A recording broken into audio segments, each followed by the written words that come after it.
Assalamualaikum and a very good morning to everyone. Thank you for joining us for our corporate day today. This is actually our fifth corporate day for the year. The theme today is ESG.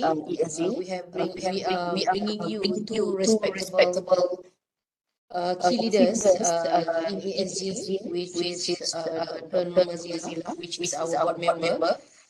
She today will be talking about financial reporting, and Dr. Vijaya should be talking today about net zero roadmap. Just before we move, just to give some housekeeping.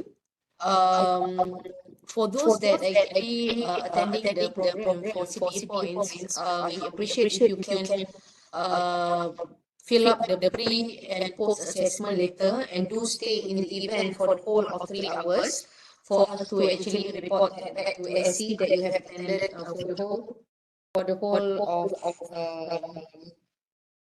Hi, sorry. for the whole of the Sorry, event. there's some strong echo. We can't hear you properly.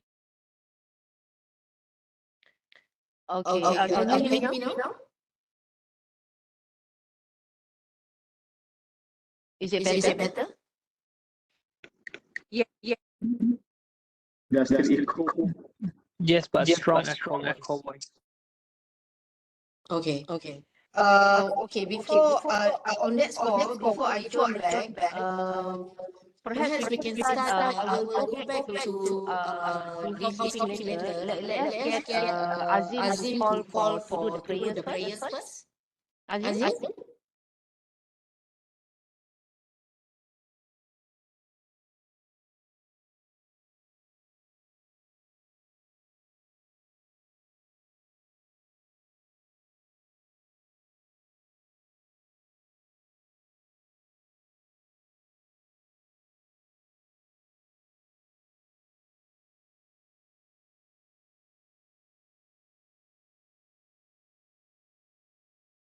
أعوذ بالله من الشيطان الرجيم.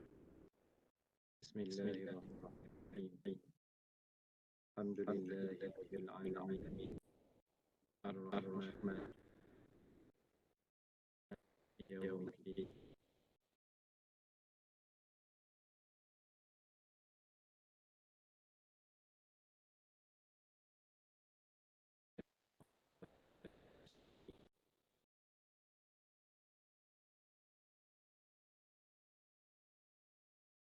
Yes.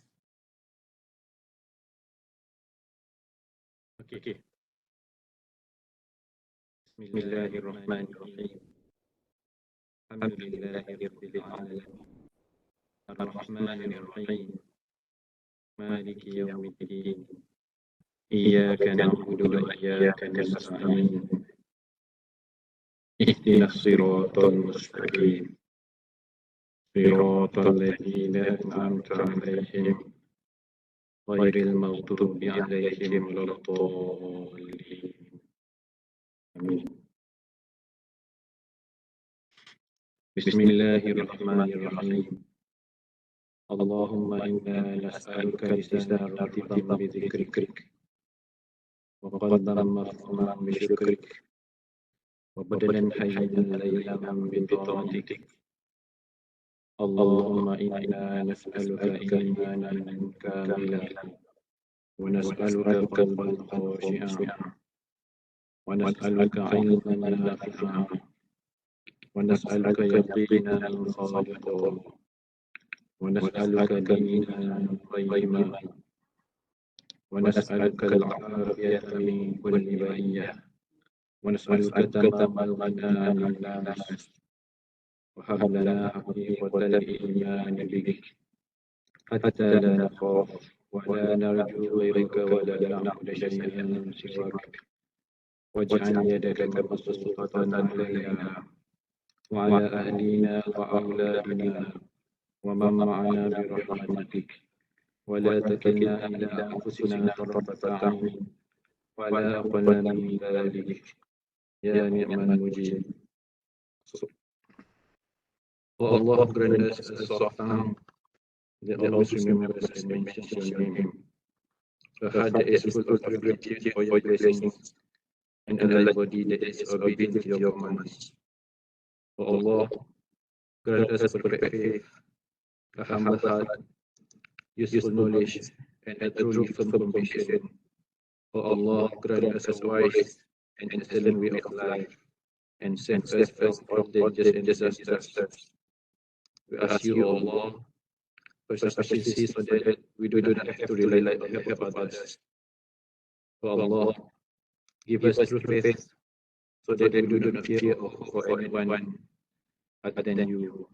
Spread your mercy upon us, our families, our children, and all those who are with us. O Allah, do not leave our fate to be determined by ourselves, even for a blink of an eye, or an easy and fast away.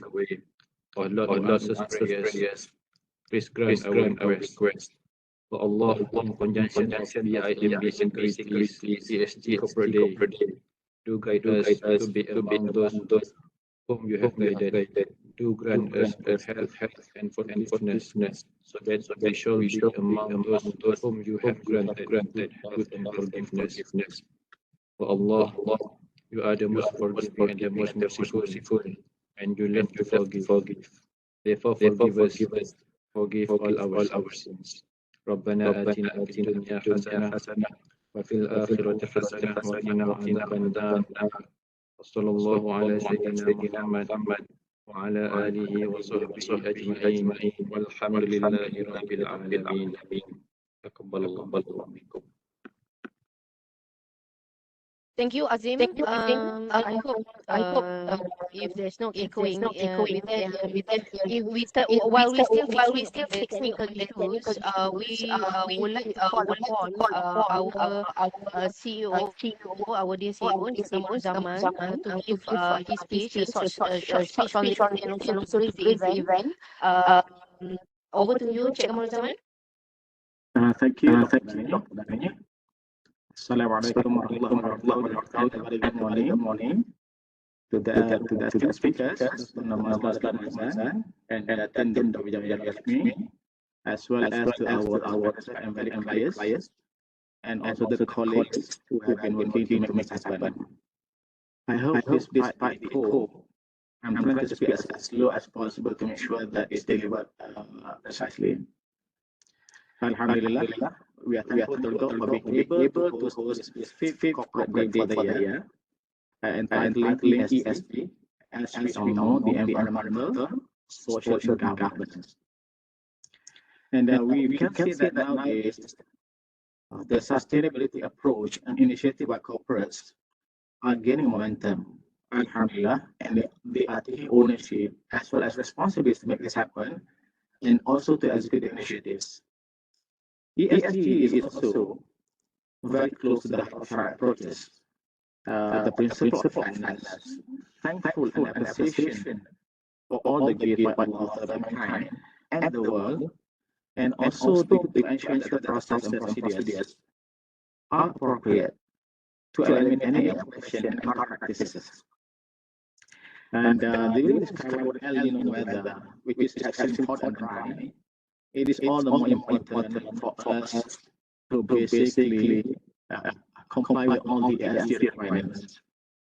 ESG is the collective solution for all, not only by the government, corporates, but also by all individuals in the form of investors, as well as from our day-to-day activities. For example, the home use of energy, water, and waste disposal require some discipline and commitment from us as individuals. Okay. And let's talk about the corporate responsibilities. They need to meet all the requirements of all the applicable legislation and regulatory rules, and also to continuously engage in all the stakeholders to promote and engage these sustainable practices, and also to ensure and assist the vendors and ecosystem with the company and industry, basically to comply with the practices. And also, it's very important for the corporates to establish their ESG committee to enhance their focus on governance, and to establish ESG plans and strategy for the effective risk control and management, improving stakeholders engagement, as well as the continuous tracking, reporting, and improvement of these initiatives.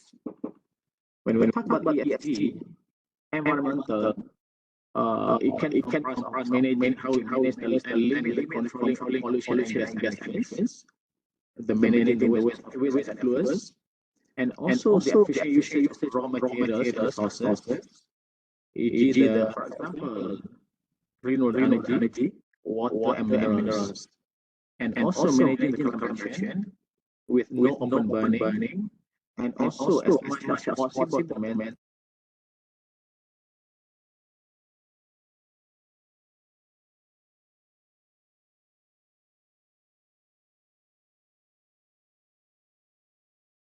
Hello. Okay. In social, we talk about the outcome of safety and health for the appropriate workplace, as well as the food and accommodation provided, the employees' engagement, upholding the human rights and labor standards, managing talents, as well as training new talents, and also emphasizing on the diversity, equity, and inclusion.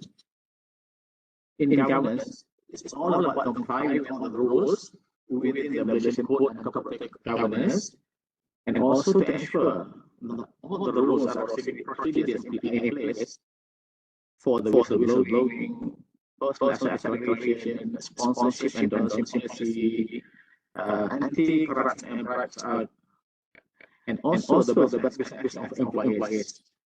And also it's responsible for the corporates to perform an annual audit to confirm on the effectiveness and sufficiency of all the policy processes. And for us as investors, all the consideration of this story would determine the level of ESG and sustainability of corporates, whether they are in poor, needing improvement, good or excellent, that may influence stakeholders in assessing the companies. And today, Alhamdulillah, hello. Yeah, Cik Kamal Zaman, we can hear you. All right, thank you. And today, Alhamdulillah, we are blessed to have two speakers with Dr. Namaz Ramazan, who is also holding the position of independent non-executive director at BIMB Securities. And also she serves as a chairman of Board Audit and Risk Committee and the Board Nomination Committee. With over 27 years of experience in the accounting profession, Dr. Namazila is basically an operational trainer on topics such as integrated reporting, ESG, and the future of corporate reporting on behalf of MIA, as well as Institute of Internal Audit Malaysia. With a passionate interest in ESG-related matters, he has also attended various trainings on ESG investing as a risk system reporting. And also, we have another strong lady, Dr. Vijay Lakshmi Samuel, who is currently serving as a director at AGV Environment Museum Berhad, and also AGV Sustainable and ESG Service Berhad, and highly qualified in the PhD in Sustainable Studies, a master's degree in Biotechnology as an MBA, and also bachelor's degree in Science, all obtained from the University of Malaya. I think with her over more than 25 years of experience in the environment, health, and safety, she'll be a very perfect person to basically speak to us with regards to the ESG. And Alhamdulillah, let us all listen and learn more from our expert speakers today. Feel free to ask any questions and share your inputs together. And our apologies for the echo just now, and I hope we all enjoy and we will benefit from our corporate day today. Thank you very much. Assalamualaikum warahmatullahi wabarakatuh. Thank you, Cik Kamal Zaman, for a very well-informed, informative speech. We actually have settled on some technical disturbance just now. If my team can flash back on the itinerary for today, let me go through with you what is expected today. It was just Cik Kamrul Zaman, our dear CEO, had just given his speech. Shortly, it will be economic presentation by Encik Imran, which is very critical because we just released our first quarter GDP, and there's a lot of happening in the short term. And then second speaker will be Dr. Nomazila, a highly respectable ESG key influencer.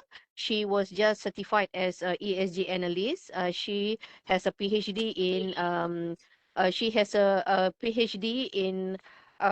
internal auditing. She'll be the right person to speak about financial reporting, and also will be joined later by Dr. Vijaya. Dr. Vijaya also have a PhD in sustainability studies. So again, Malaysia is actually at a very critical intersection. Either we take the leap for ESG, or we slow down on ESG. Critically, the government announced an ambitious target for zero carbon by 2050, 2050 zero net carbon by 2050 in 12 MP. And the small step that Malaysia did recently, it was just announced that Malaysia will be achieving zero plastic usage by 2025. A small but meaningful step for all of us. Now, for what you call for housekeeping, again, just to reiterate, for those that attending this for CPE points, please complete your pre and post assessment later. The what do you call this will be open to you for about 1 week. For Bank Islam Group, who's attending this for learning hour, you are expected to stay for the whole 3 hours, and because the QR code will be given later at the end of the session. Now, without further ado, we would like to call our chief economist, which is Encik Imran, to give his view, just a short view on the economy and economy outlook. Over to you, Imran. Okay, thank you very much, Dr. Nani. We'll be presenting on the economic outlook on the global as well as the Malaysian economy. So, on the global economy, I think if you look at the what have been happening, I think that the global economy is again at a highly uncertain moment with these cumulative effects of the past 3 years of adverse shocks, most notably in the COVID-19 pandemic and also Russia's invasion of Ukraine, manifested in unforeseen ways. The COVID-19 pandemic has clearly left an indelible economic scar to the global order, even as the pandemic itself is fading in a rear view. Following the deep global economic contraction of 3.1% in 2020, the subsequent sharp rebound of 6.1% in 2021 was immediately followed by slower growth last year, forecasted at around 3.4%, and is projected to come even slower at around 2.6% in 2023. The combination of supply disruption during the pandemic year and in 2021 that also spilled over to a good part of last year was met by the incessantly stronger than expected pent-up demand. This basically has resulted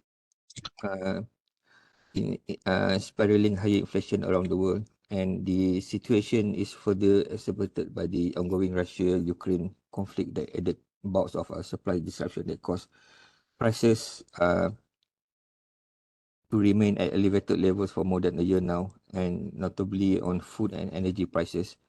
In addition, I think with China's reopening, another source of pent-up demand could also keep inflationary pressures to remain elevated for a while more. And I think despite this persistent inflation and tightening financial conditions, the global economic expansion will continue at a moderate pace.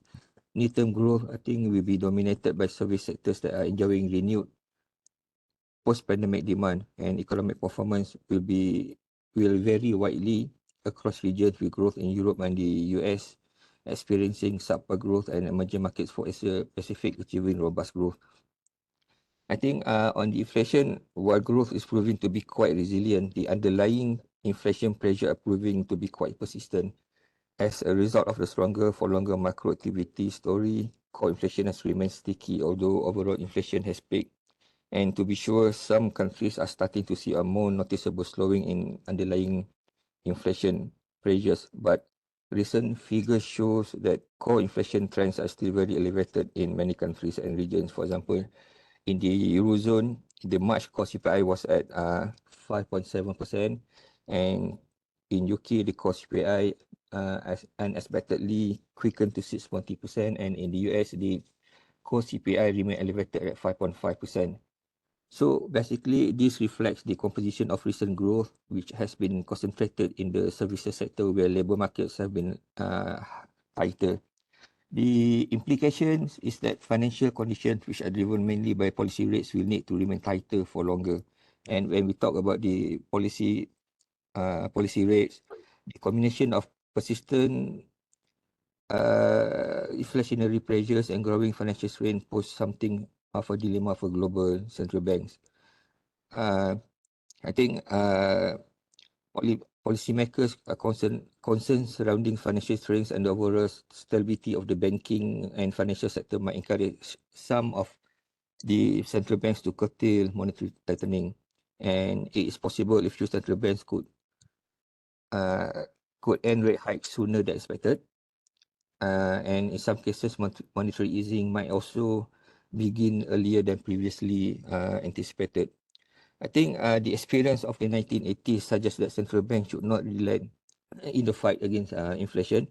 Thus, in the face of record core consumer price inflation, we think that they will continue to raise rates in response to the macro outlook despite the recent market turmoil.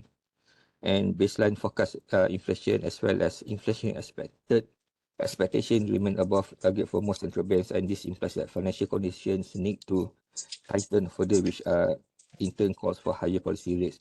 For the past few weeks, we saw what happened in the central bank meeting. For example, like in May meeting, the RBA Reserve Bank Australia decided to increase the cash rate target by 25 basis points to 3.85%. The decision was followed, which follows the decision to hold in benchmark policy rate steady at 3.6% in the April meeting, and that came as a surprise. And the US Federal Reserve, as expected in their May FOMC meeting, increased their Fed fund rates by 20 basis points to 5% to 5.25%, the same pace of hikes as February and March. The ECB also raised interest rate by another 25 basis points to 3.75, and Bank of England also increased the bank rate by 25 basis points to 4.5% in their meeting last week. As for central banks in the region, the Banco Central Filipinas or BSP dialed down the rate hike pace to 25 basis points to bring the overnight reverse repurchase rate higher to 6.25%. And the Bank of Thailand last month also increased interest rate by another 25 basis points to 1.75%. And Bank Indonesia, meanwhile, kept their benchmark policy unchanged at 5.75% last month meeting. Bank Negara, as we know, last week, early of the month, hiked the OPR by 25 basis points to 3%. This is the fifth rate hike since the central bank initiated the post-COVID-19 pandemic policy normalization, and the first rate hike made in this year after keeping rate unchanged during the last two meetings since January this year. So I think overall, taking a different implication of persisting inflation pressures and emerging financial strains, we still believe that the peak in global policy rates is near, and that most, if not all, central banks will end their rate hike cycles by mid-2023. But we don't expect most central banks to ease monetary policy settings in 2023 before the Fed clearly signals intent to also do the global economy. I think is expected to grow at a slower pace, as we mentioned earlier, and several positive factors such as China reopening, resilient labour market, easing of supply chain conditions, and recovery in services activity, particularly tourism, will support growth. However, there are headwinds from elevated inflation and tighter monetary policy amid warning support from the reopening of in most countries. And the recent episodes of banking stress in some advanced economies are also expected to negatively affect growth to some degree. And another main concern is the debt ceiling in the US. I think if the debt ceiling binds and the US Treasury does not have the ability to pay its obligation, the negative economic effects would quickly mount and risk triggering in deep recession. I think the debt limit caps the total amount of allowable outstanding of US federal debt. The US hit that limit, 31.4 trillion in January 2023, but the Department of Treasury has been undertaking a set of what they call it extraordinary measures so that that limit does not yet bind. And US Treasury estimate that those measures will be sufficient through at least early June. So the issue now is the economic effects of such unprecedented event would seem surely be negative.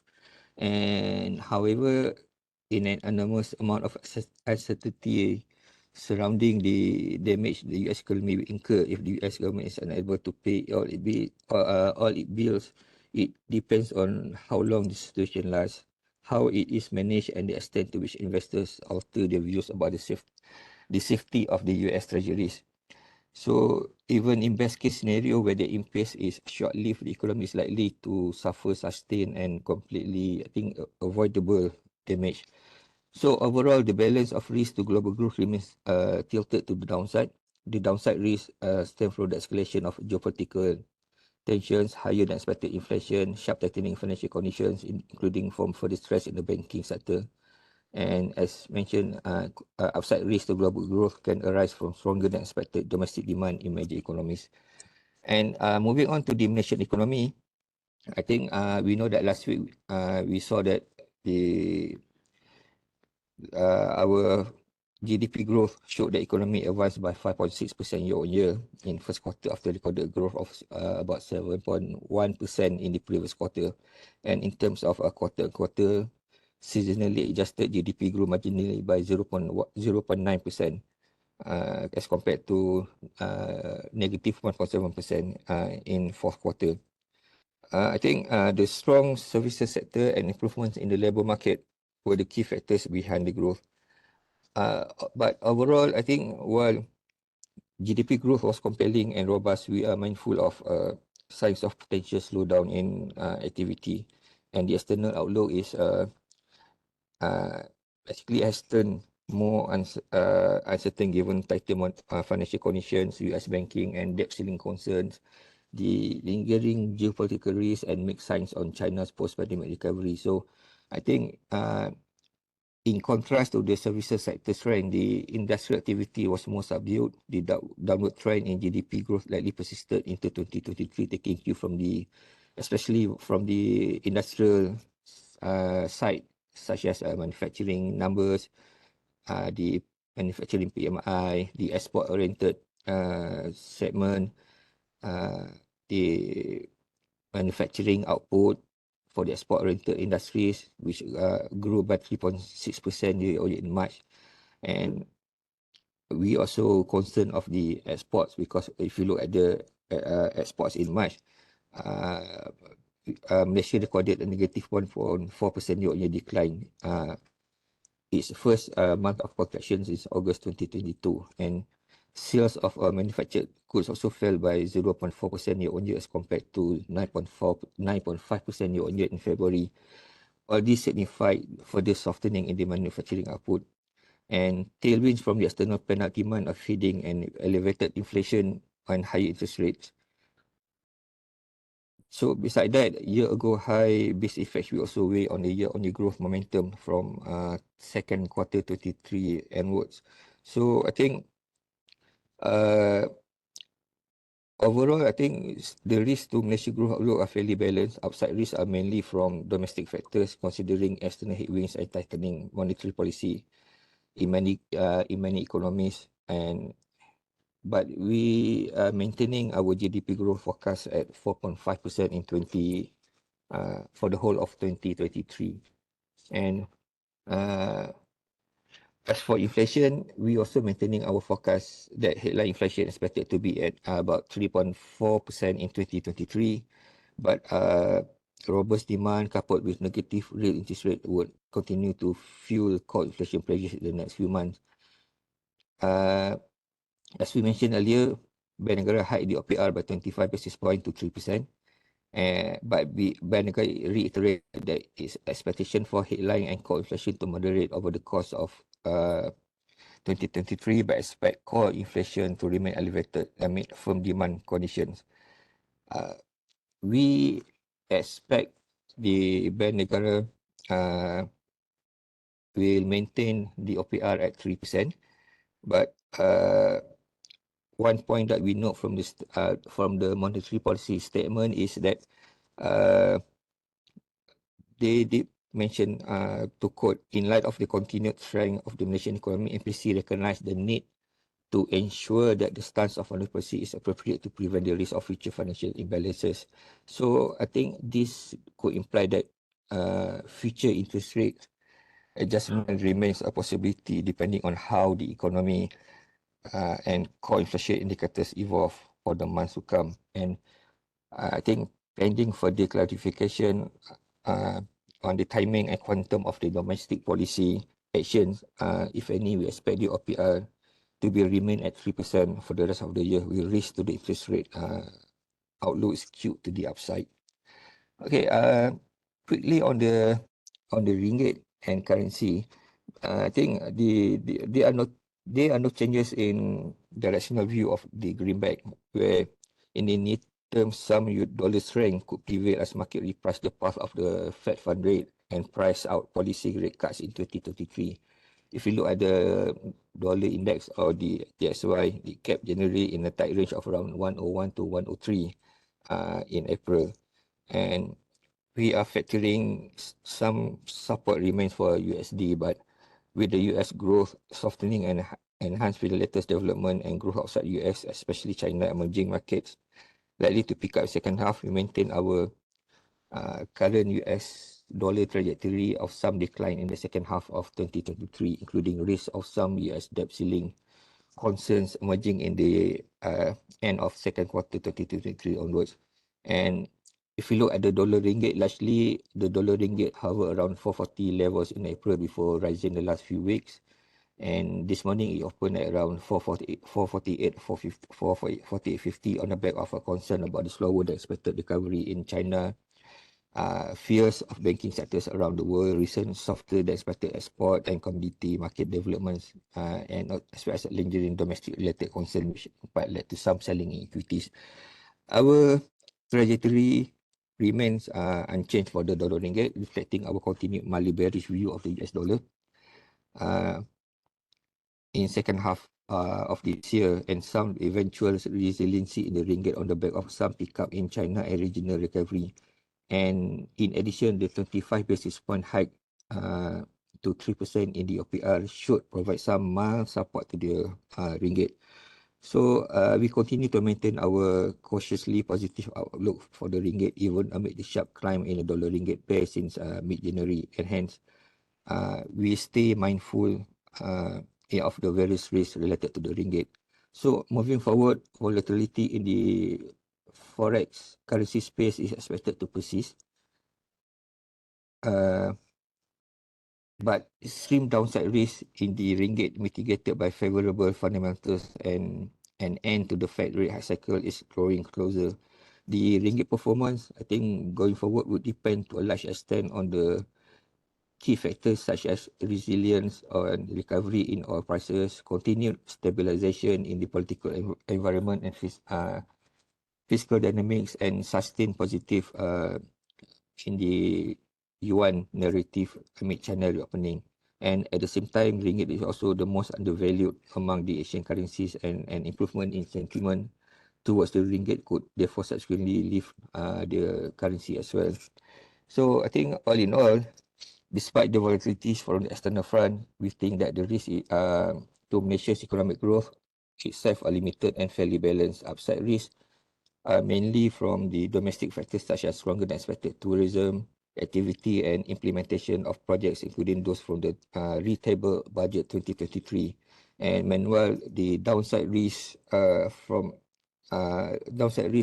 the weaker than expected global growth and more volatile global financial market conditions.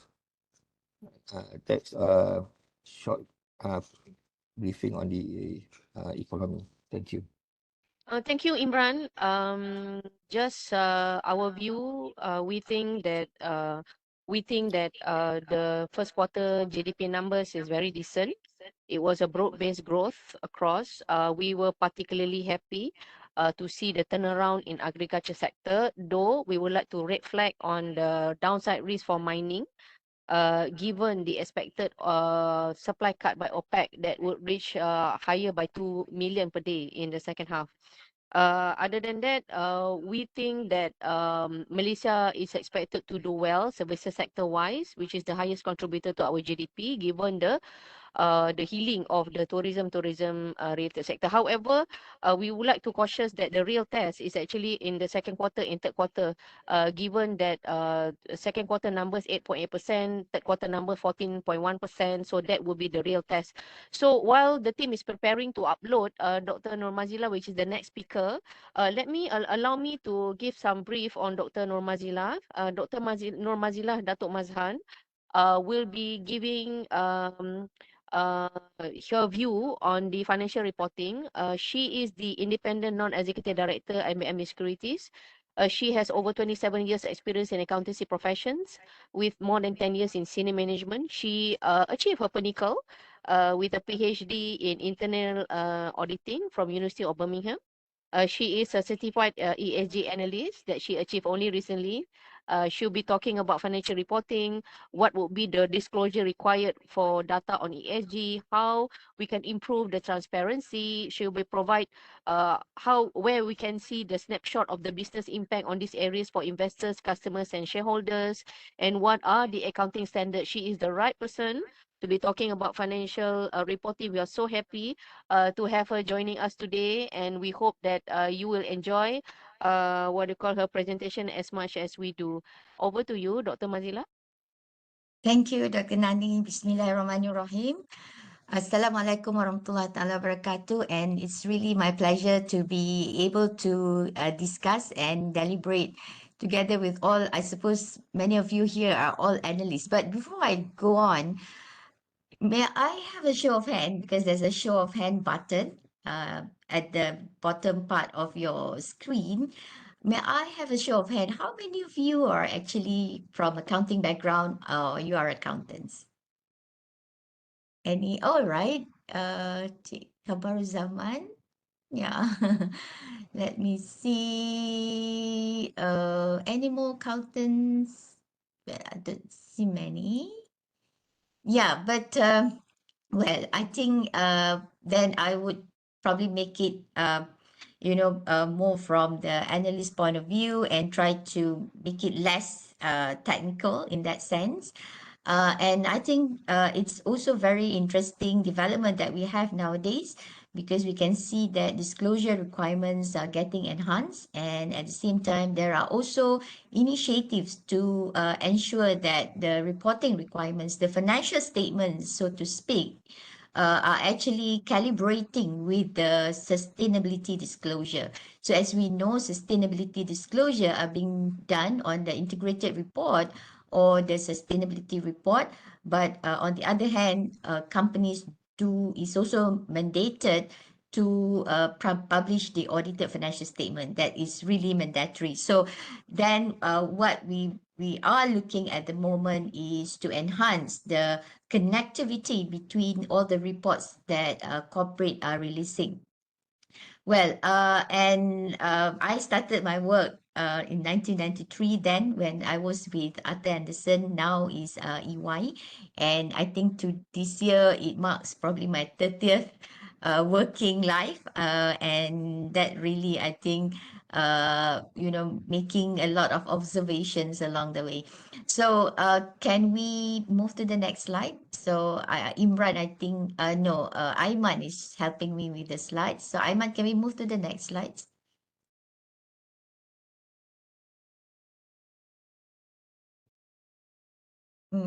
Aiman, can we move to the next slide? Yes, right. So before we move into trying to understand how the financial statements are calibrated, I would like to focus on that, because I think with regards to, all other sustainability disclosure, TCFD or GRI, you probably have heard before, but now what I have that specific agenda today, try to calibrate with the financial statement disclosure. So if we then try to understand in terms of the disclosure requirement, one what we call regulation that every company or listed entities have to comply by end 2023, and there's a roadmap until 2025. With regards to the amended Bursa Malaysia listing requirement and Annexure P9-A that was actually published in September 2022. So if we look at the data points, I think there are 11, but by the end 2023, companies or listed entities need to disclose 9 of them. And those relates to anti-corruption, where they need to look at percentage of employee who receive training, and community sector. The second data would be on total amount invested in community, and third on diversity, data on diversity, and then fourth on energy management, health and safety. And next, can we go to the next slide? And the sixth data will be on labor practices and standard in terms of total hours of training and employee category, percentage of employee that are contractors or temporary staff, total number of employee turnover by employee category, number of substantiated complaints, concerning human rights. That is the S part. So 6 would be the S part. So it's combination of E and S. And then on the 7, on supply chain management, in terms of proportion of spending on local suppliers, on aid, on technology, on governance, in fact, data privacy and security. And then 9 on E, water, total volume of water used. 10 on waste management, total waste generated, those that are diverted from disposal and directed to disposal. And finally, on emission management, like scope 1, scope 2, scope 3. Well, if you look at these disclosure requirements, in terms of the measurement or the parameters, those relate to, hours, days, volume of water use, probably trillion meter, and then relate to tons. And really, these data you probably won't find it on the financial statements. But on the other hand, we are well aware in the financial statements, if the company they have used water, then those would already be in the operating expenses, right? So if I put my analyst hat, I would probably then, if I were to look at the sustainability statement, and if I were to look at all the sustainability disclosure, straight away I would then think, okay, how would that appear on the financial statements? For example, if I look at water usage, or if I look at labor practices in terms of the trainings and whatnot, I have actually asked that question myself, like, all right, I've seen disclosure. The recent an annual report or sustainability statement or integrated report that has put all the disclosure complete, from my review so far, is Petronas Dagangan. I've looked at Petronas Dagangan, all this disclosure I done, upfront. So before before the required mandatory date, so they already have that. But when I look at all those disclosure in tons, in hours of training, but obviously, as an accountant, my mind straight away connect to financial statements.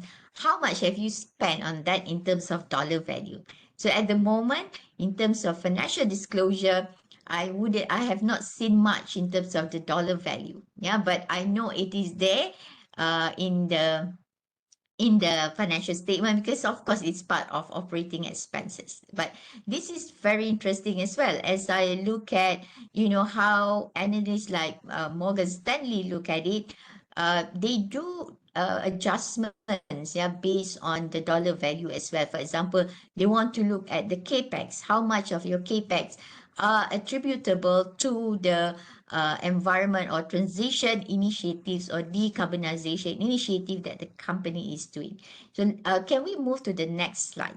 That I think from this slide, we'll be able to see that this is how the Bloomberg, the Bloomberg monitor are looking at into the impact of the ESG earning impacts, and they are looking into the adjustments to the EBIT, yeah, and they are looking into how each of those environmental factor and social factor is causing adjustment to the earnings of the company. So based on the adjustments, they then look at, what's the impact on the rating. Yeah. So that shows, that the financial disclosure is also important because those disclosure are being looked at by analysts.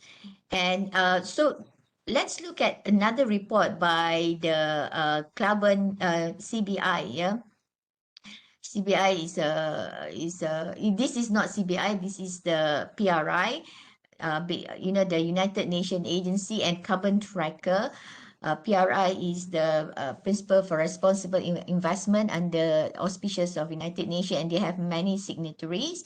And they came up with this report, I think, in 2021.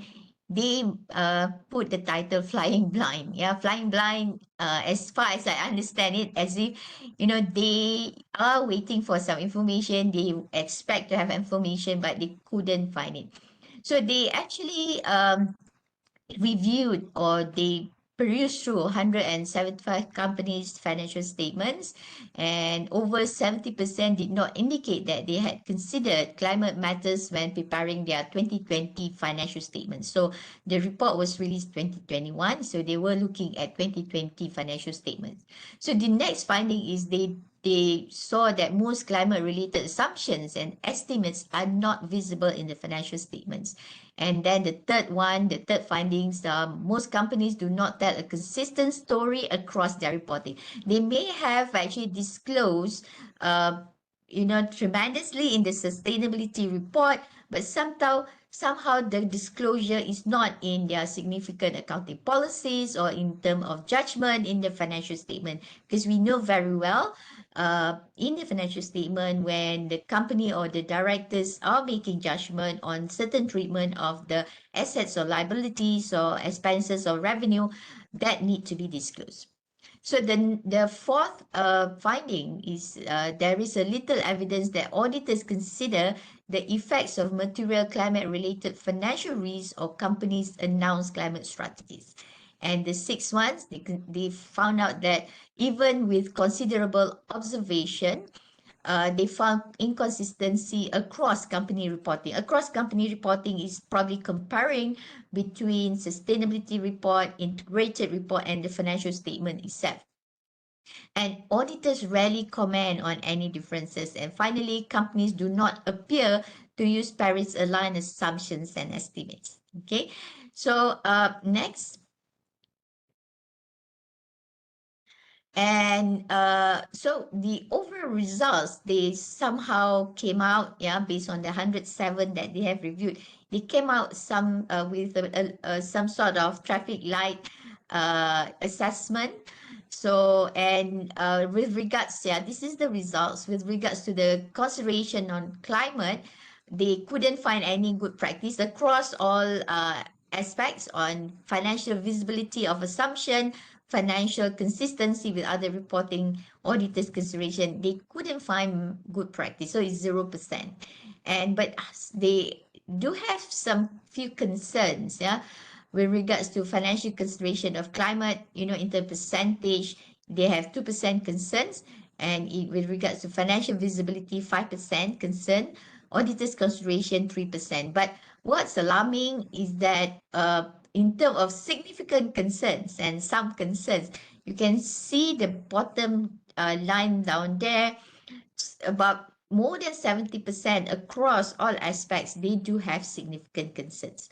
So obviously, the findings are taken seriously by the regulators, as well as the accounting International Federation of Accountant and Accounting Standard Setters, IFRS Foundation, and that actually explain, the initiatives now. It is ongoing in terms of enhancing disclosure on the financial statement sides. Yeah.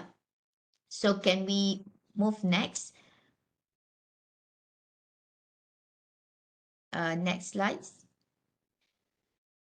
So the recommendation in terms of the analysis first on the observation, by failing to provide transparency around whether and how they have taken climate-related risks into the financial statements and to assumptions and estimate, it raised concern about whether companies and auditors are following the relevant requirements and whether investors are receiving the appropriate information related to climate matters. And it limits the ability of investors to allocate capital in accordance with their objectives, including meeting the goals of Paris Agreement 2015, and this regard that a significant coalition of investors have asked for this and need this information and reduce an investors' ability to make investment engagement and voting decision. When we talk about significant coalition of investors, that includes CDP, the Carbon Disclosure Project. We know very well that Carbon Disclosure Project, though it is not, it is a, they call themselves NGO, non-profit, but they're very much supported by a lot of investors. And they do some, in 2021, if I can remember, they do have target companies in terms of disclosure on carbon, on water, on forest. And I think they are quite active in engaging with companies to actually to encourage companies to disclose. That is within the significant coalition of investors. So I think and if you look at where the report is coming from, it came from UNPRI, when I think most of signatories of UNPRI are actually from the investors community. Next, and let's look at the recommendation. So recommendations, they do have recommendations to companies, especially to the CFOs or the financial part of financial departments. First is to improve their climate governance by establishing appropriate oversight, internal control, and risk management system.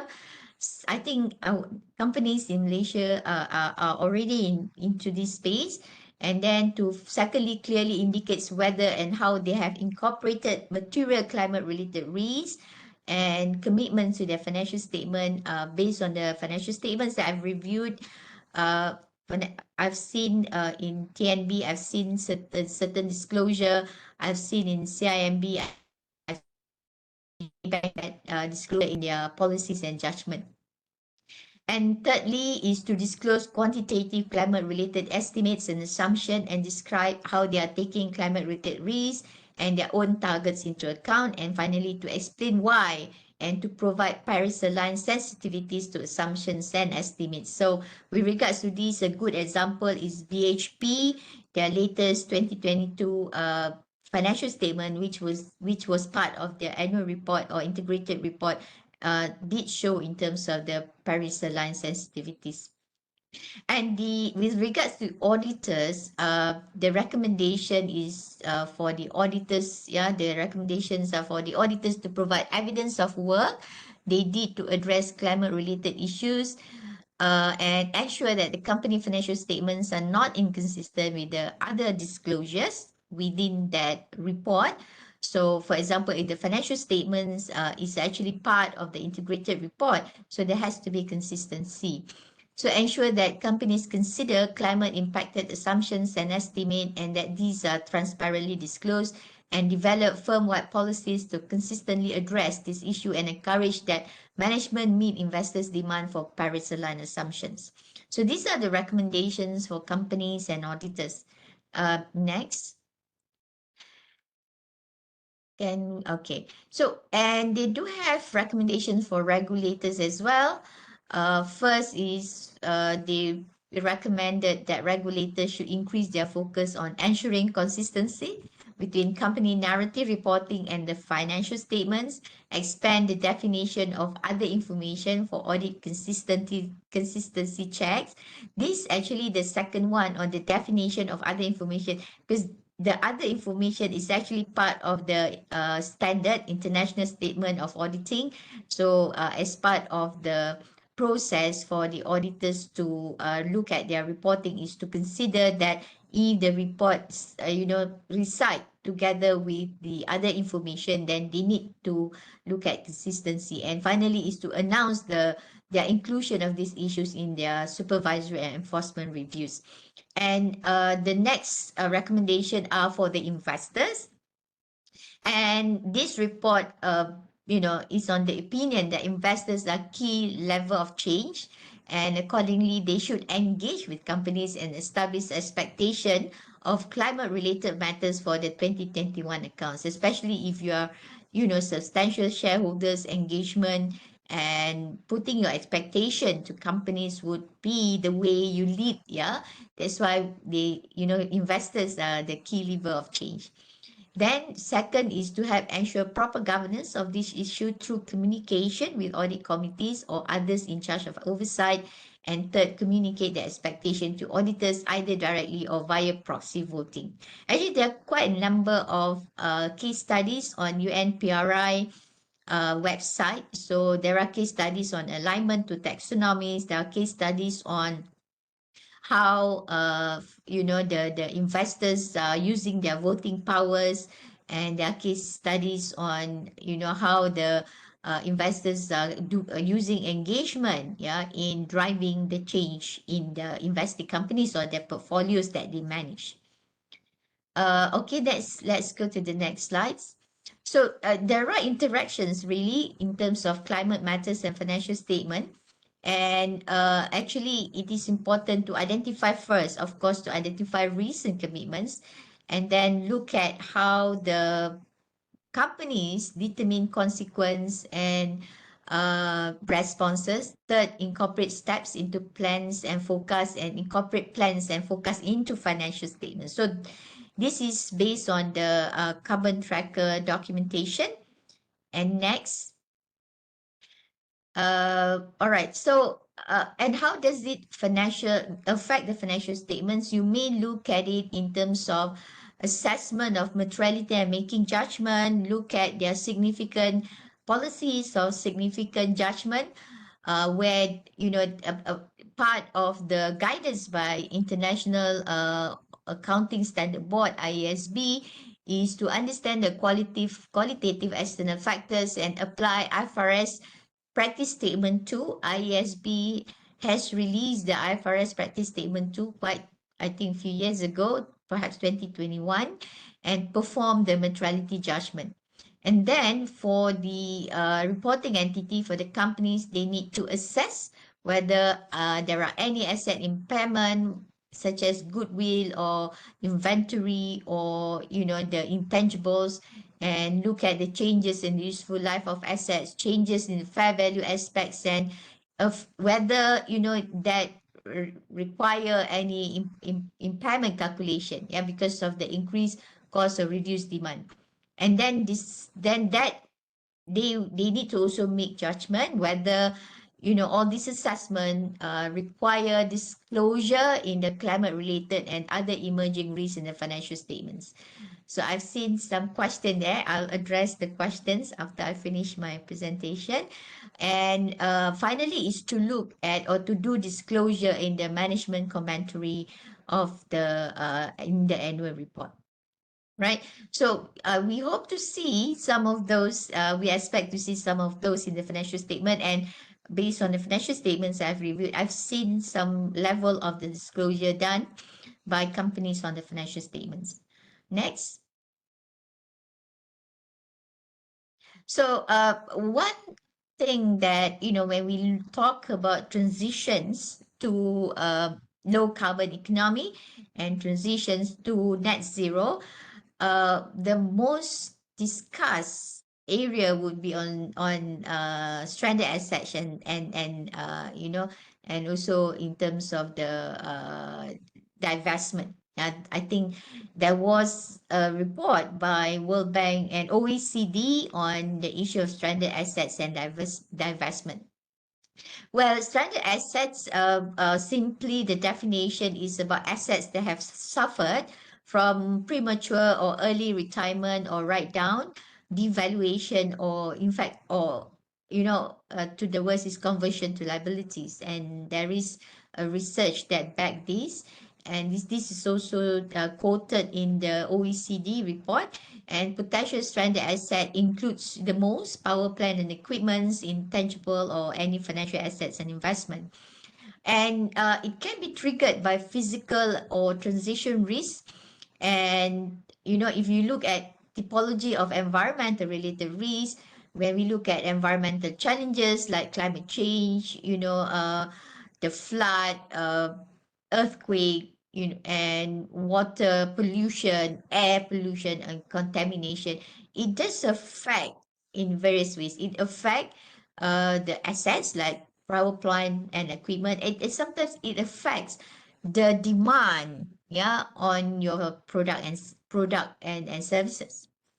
And apart from environmental challenges, we do have resource landscapes where scarcity of resources, and especially if we move to a different type of energy, moving away from coal-based energy or fuel-based energy, then we do need to look at the availability of resources that may impact the operations.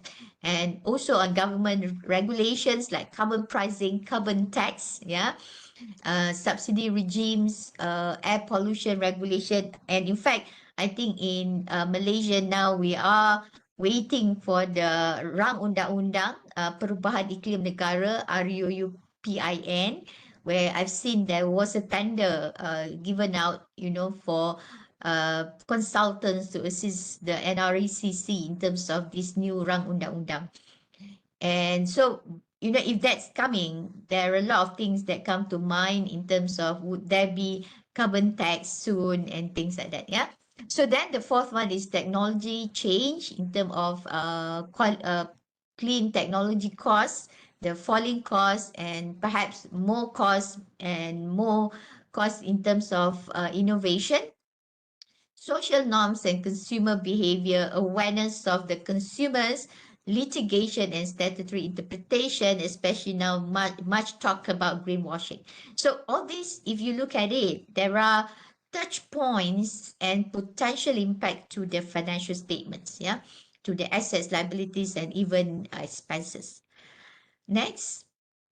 And with regards to the relevant accounting standards, regards to stranded assets, we are looking into IAS 16, like MFRS 116, the Malaysian version. Property, plant and equipment, IAS 38 is intangible because, part of the common requirement of these two is to look at the valuation and to look at the lifespan, the useful lives of these assets. So this can be impacted through, impact from stranded assets and even impact on the conversion on the transition plan. So I've seen that disclosure in BHP, a very long disclosure, and I'll share that later. Next one. Yeah, since many of you are non-accountants, that could be something a bit boring looking at the standards. So, but these are the standards that are commonly, and these are actually part of what IFRS have guided in terms of which standards are probably most be impacted. Impairment of assets. So there are a lot of requirements on asset impairments, and they also need to look at the future value of the assets and the impact. So that would be something that will be addressed, that need to be addressed in financial statements. And BHP, for that matter, also have addressed this in terms of the impairment of asset because of their transition plan. Next. The case study that we can look is the TNB Integrated Annual Report. They have disclosure on stranded asset. Sorry, I think there's a bit of typo. It's not standard asset, but it's rather stranded asset. I'll go through, after we finish the slides, because then it's easier to navigate. So we look at the examples. Next. Then next is provision. Okay, this is another interesting thing because whenever we look at potential contingent liabilities, if that goes back to the climate risk assessment, and then in order to do a good climate risk assessment, we need a good climate data. And if we then move to the TCFD reporting, TCFD is the recommendation from the Task Force on Climate Financial Disclosure. And just a brief, it requires companies to disclose on their governance, on their strategy, on the risk management and the metrics and targets. But part of the strategic assessment is to look at scenario planning. So if you are looking at climate in terms of scenario planning, so looking at geospatial data, and if there you can foresee that you'll be impacted one way or another, then there might raise in terms of the provision. So now we talk about El Nino, we talk about heat wave, and meteorology department already talk about June, July, it probably be more intense, and we've seen death as because of the heat wave. So that brings the next questions in terms of those in probably sectors such as agriculture. Would there be assessment on the impact of the heat wave to your agricultural produce? Yeah, so those would come to mind in terms of how far your scenario plan will be able to look at climate data and be able to look at potential impact to your products and services. So then whether provisions is necessary. Yeah. So next. And of course, if you're a financial institutions, you're part of the financial institutions ecosystem, it is whether it will impact your loan portfolio, it impact your borrowers, and the impact of your borrowers may impact your expected credit losses as well. So that require disclosure, and that also is regards IFRS 7 and IFRS 9. Next, and the other standard which is always being which is always touching on judgment, on IFRS 13 fair value measurement, those assets that need to be fair valued, and and especially IFRS 9, and your investments, your financial assets, and we know very well there are level 1, level 2, level 3 on the fair value hierarchy. Looking at level 3, especially looking at unobservable input significant to the measurement. So if this is being applied and considered, and we expect that there are disclosure on the judgment and significant accounting policies, and how the company make that assessment and make that measurement. Yeah, so it's very much disclosure on their judgment and consideration, and it's probably likely to also appear in the management commentary. Next. There are more standards like insurance contract may impact as well in terms of the value of the contract. Whether there are those would probably be obsolete and all that. So that can be affected, and it also may impact also on the inventories that may be obsolete as well. Next. And it also may impact, okay, I think there's a bit of interchange between the IFRS 17 and this IAS 2 on inventories. But at the end of the day, I think both we are looking at the assessment, how the value are impacted, and whether there would be write-downs, and how are those adjusted on the financial statements. Next. Okay, and finally is on the presentation of financial statements, which is also very important because the standards require when there's any uncertainty, when there are significant judgment, those assumptions need to be disclosed in the financial statement under the significant accounting policies. And I think as we have seen the practice, I think quite a number of institutions also have started that disclosure and explaining how their sustainability roadmap would bring about, in terms of their risk management, in terms of their credit risk, and how that is being explained and articulated in the significant accounting policies, because that articulation is important, so that whoever reading the financial statements, when they read this type of disclosure on the financial, on the significant accounting policy, as they move towards reading all the other notes to the accounts, that will give them that understanding that, you know, the impact of climate or sustainability risk and roadmap would have already been addressed when the financial statements are being prepared. Next. This also ongoing concern, but that if, yeah, the transition risk or the climate or the environmental catastrophe really washing out all the assets, so that probably will bring the company into going concern, and that will have to be part of the disclosure. And going concern is also when audit is being carried out. This is a very important assumptions that auditor need to look at and need to really consider on the appropriateness of using going concern in the presentation of financial statements.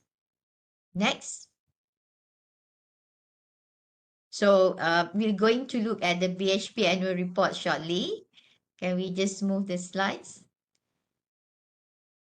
And Maybank audited financial statement, they do have the disclosure as well. And I would like to go finally on the integration and connectivity, which is very important. So as we have looked at the report by UNPRI, they feel that, you know, there's no connectivity between different reports like sustainability and financial statements and integrated report. So I I can speak on this because I'm part of the member of the IFRS Integrated Reporting and Connectivity Committee. So very interesting, yeah. Why are we having this new council on IRCC, they call it? Because we know very well that IFRS Foundation is hosting the board, International Accounting Standard Board, and recently they formed the International Sustainability Standard Board. Now we have two boards, very significant boards under IFRS Foundation. But based on the feedback received from investors and all the stakeholders, they need to look at the connectivity. So, and therefore, there's ongoing work in terms of trying to assimilate reporting and disclosure from both angles, from financial statements as well as the sustainability information. And the ISSB, International Sustainability Standard Board, yeah, we are waiting for the final pronouncement or final adoption, which we're hoping by June, this a few months to go, probably next month. And they have completed the deliberation, and now they are moving into the consultation for their work plan in the years to come. So therefore, at the objective, the target, the inspiration is to finally come out with this set of reports where it brings together investors and other capital market participants in terms of connectivity information and giving the comprehensive holistic understanding. Yeah, if I quote again what I've mentioned, if I look at the metric tons of usage of water, for example, metric tons of carbon emission, but that came from the usage of energy and the disclosure in terms of tons. But obviously, that expenses are already being incurred and it's already there in operating expenses. So, but if there's no disclosure, we wouldn't know how much those metric tons constitute in terms of percentage of the total operating expenses of the company. Yeah, so that if we do have that kind of information, that would be probably a much better information and would be more exciting information for investors in doing the analysis. So IFRS Foundation, and supported by other regulators like IOSCO, they are looking into that at the moment, and they are putting their works and their work stream into this area. Next. So that's what I meant by building connectivity and integration, looking at your financial statement disclosure and sustainability disclosure. But the question that I asked, when I gave this probably briefing, or I gave this training to the financial community, or to the reporting community, how do you integrate? Yeah, what kind of tools and platform are you using? So we have seen that the Bursa Malaysia, together with London Stock Exchange, they have now embarked on preparing for the platform, and I think there are already signatories to the platform. Maybank and UMW, as I can see, Petronas already signatories to use that commitment, to use that platform. Hopefully those will enable, some sort of connectivity that facilitate companies to have this some sort of data connectivity. Next. So I think that's those slides that I can share with you, because we do have limited time. But we do have this, or this is in terms of guideline. In terms of guideline, I think we are already aware on the sustainability reporting guide, so I won't go detail. Next, I think the next slide is about the requirements for the September 2022. Key differences or key changes relate to the requirement for the data for the last 3 financial years, and then the adoption of TCFD by 2025, and a statement in terms of assurance, either by internal review or internal auditor or independent assurance provider. On that part, the accounting community is also looking at the standards for the independent assurance from accounting community. When they provide the assurance, now they are using the international standard on assurance engagement, IASC 3000. As far as JSG is concerned, they are using ISE 3410. But the International Auditing Assurance Standard Board, they are working on coming out with the draft. I heard the draft will be releasing quite soon, sometime in July, in terms of the better standards, to assist the assurance provider. And this is, I think, part of those enhancement done on the Bursa Malaysia listing requirement. And I think I can understand that this data will also be very good for the stock exchange itself, looking at those indices in terms of also attracting foreign investors in looking at the data that they have for the Malaysian listed entities. Next. So these are the standards that we are focusing. Of course, you can see that TCFD, integrated reporting, and SASB, these three reporting frameworks, and standard have been adopted in IFRS as sustainability. So IFRS sustainability will come up with S1 sustainability, that is on general disclosure, the sustainability standard called S1. And then there is another standard, S2, it is on climate disclosure. And S1 and S2 are being prepared based on TCFD mainly, and a little bit of principles from integrated reporting. SASB is the Sustainability Accounting Standard Board. They have about 77 industry-specific standards are being referred to in ISSB as the best practices, and it will stay as the appendix in the ISSB. But on the other hand, we do have GRI. Many Malaysian companies are using GRI. So how is GRI connected to ISSB? They have signed that MOU to work together, but I think the assimilation, the convergence are still ongoing. I think that would be probably a few years to come for that assimilation to take place. So that's the global outlook. But the question of how is it being adopted by Malaysian companies. In terms of regulation, I think I trust that the Bursa Malaysia, they are looking closely on the issuance of ISSB standards, and Malaysian Accounting Standard Board, that is mandated from the Financial Reporting Act 1997. They are looking into amending their act to enable them to also, possibility of adopting the ISSB. Yeah, so that is ongoing. Next. Integrated communication for companies, I think they have to look at the strategic focus and address in terms of connectivity of information, address the stakeholders relationship, materiality, conciseness, and reliability and completeness, and consistency and comparability. And these are good principles, yeah, for ensuring that corporate reports are well prepared, yeah, and corporate reports address the need of the stakeholders, especially the main communities, the investment community. Next.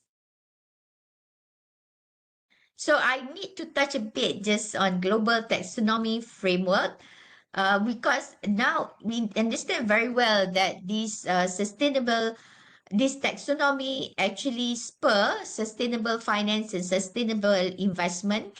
And this is the latest, report based on the latest report by Climate Bond Initiative, looking at how the taxonomy has been developed across the world.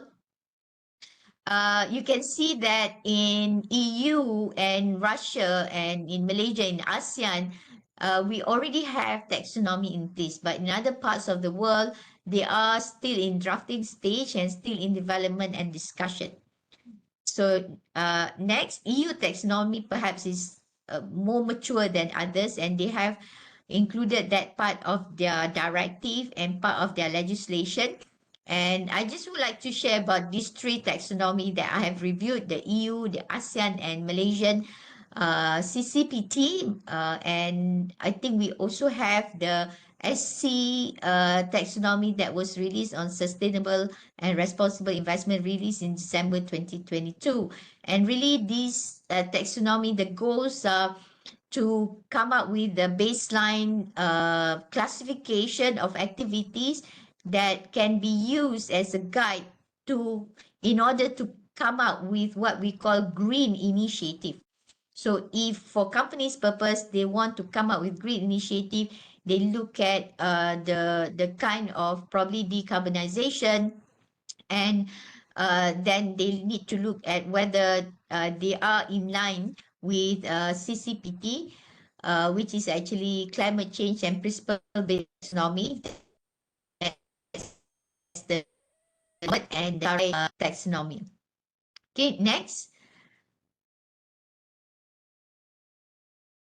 So if you look at the environmental objectives and comparison of each, basically they are more comparable. Yeah, the main thing that we look at the environmental objectives of this taxonomy, as far as EU, ASEAN, and then as far as Malaysian BNM, CCPT, and SCSRI, they're looking at mitigation, climate change mitigation, climate change adaptation, then promote healthy ecosystem, biodiversity, circular economy. That would be more glaring in the EU taxonomy. Pollution prevention and protection and restoration and biodiversity. So we can see that those are there in our SRI as well. And one very important criteria is about what we call DNSH, do not cause significant harm. And the NSH is also one very important in terms of Bank Negara CCPT, that is GP3, and no significant harm to the environment, and GP4 on remedial measures to transition, and GP5 on prohibited activities. So alignment to taxonomy means, you need to look at your portfolio and identify how your portfolio are aligned to these taxonomies. And also, I think it's also looking at if you are funding if you look at the appendix, of BNM, CCPT, and SRI, they do have examples in terms of how do you look at the project of your potential customers, or your potential investee that can be called green. Yeah, so that being explained through through the examples in the appendices. Okay, next. So let's look at social taxonomy, which is quite a bit as less mature from the environmental taxonomy. So the EU itself, they have a committee that look and that really research on the social taxonomy and what should be there. And in February 2022, they came up with suggestion, and the suggestion comprised of three objectives. First, decent work. Second, adequate living standards and well-being for end users. Third, on inclusive and sustainable communities and societies. And further, they have the DNSH again, to ensure that there is a balance in the relationship between an environmental taxonomy and social taxonomy. And this relates very well to the just transition. Just transition is a concept that the ILO are proposing to ensure that any transition to low carbon economy would need to be balanced with ensuring the well-being of the people. Right? Next. So interestingly and excitingly, our SC principle-based taxonomy, SRI, do have the social components, where the social objective 1 is to enhance conduct toward workers. Social objective 2 is to enhance conduct towards consumers and end users. And social objective 3 to enhance conduct towards affected communities and wider societies with minimum safeguard, the NSH, and assessment of economic activities. So that guides the investment community in terms of considering green portfolio within your care. Next. So as a summary, interoperability is needed to avoid fragmentation. So we need connectivity, and E, S, and G are very much interdependent. And financial management system need to integrate ESG data to facilitate reporting and decision making. Taxonomy plays an important role in bringing the whole market and ecosystem in aligning their initiative towards the ESG efforts and to achieve the the market objective, and ultimately to achieve the Malaysian NDC, national determined contribution. And one important thing is capacity building on ESG knowledge and skills need to be quickly embraced. So I'll take over the sharing if I can, Aiman. So I would like to share in terms of so I'll share my screen. So let's look at BHP. Yeah, can you see my screen? I hope you can. So let me know if you can't. Yes, Dr. Mazila, we can see. Yeah. All right, that's great, beautiful. So if you look at BHP in the financial statement for year ended 30th June 2022, on the basis of preparation, so from the basis of preparation, if I scroll down under what they call significant accounting policies, judgment and estimates, and they do put clearly on climate change. So quite few pages of that, where they explain that the group continued to develop. So there's so much explanation, but they address on the climate change. They address on merger of their group's petroleum business with Woodside and the divestment. So they address in terms of their roadmap that involve merger and divestment. Then they address the group's target in terms of transition risk. So, one page on the group's target.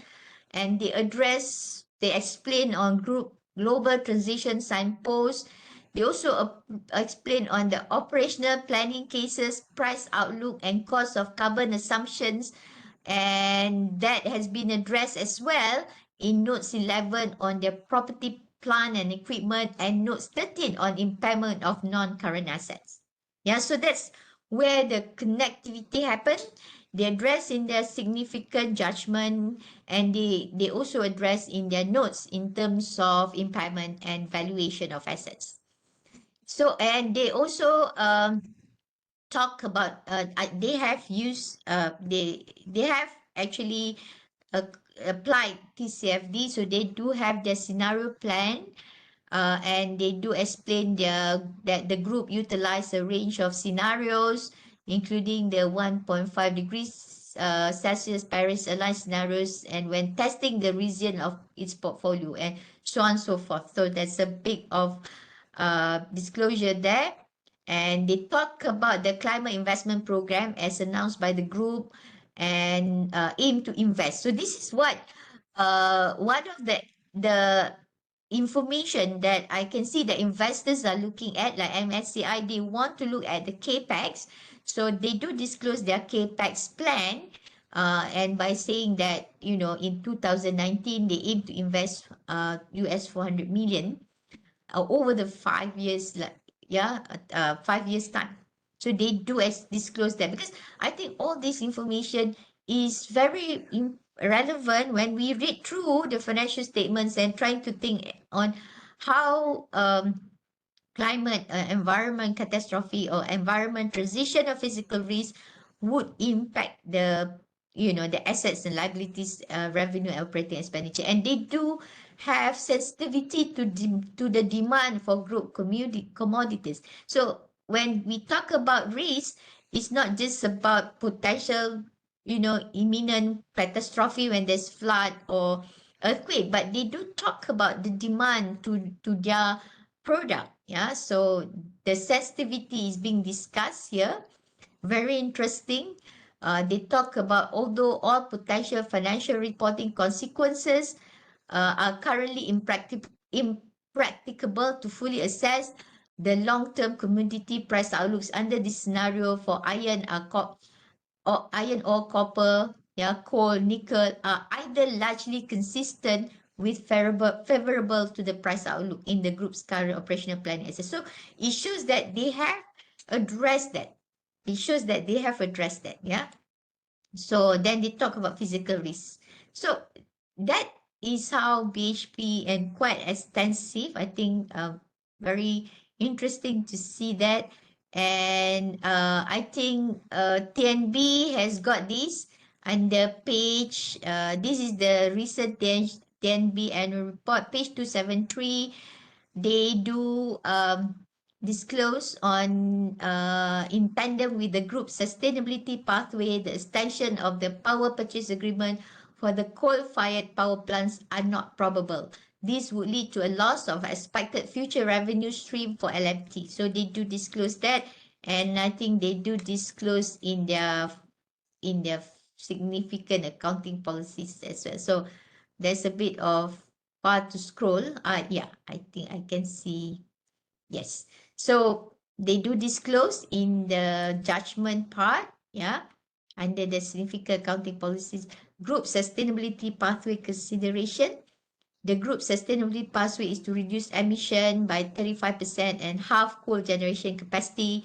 And then they also disclose that they have assessed whether climate change risks have affected the reasonable and supported assumption used to estimate the cash flow projection and estimated useful lives of the generation assets. So happy to see that, you know, there's a disclosure.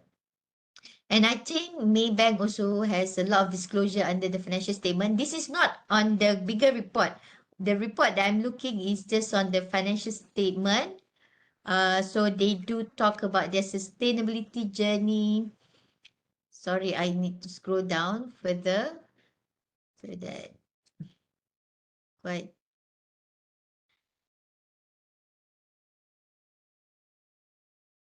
It is, I think for Maybank, they have disclosure in terms of the risk assumption. I hope I can find that. It's down. Apologies to bring you through the scrolling part. They do put under their credit risk. Yeah, perhaps I can just search.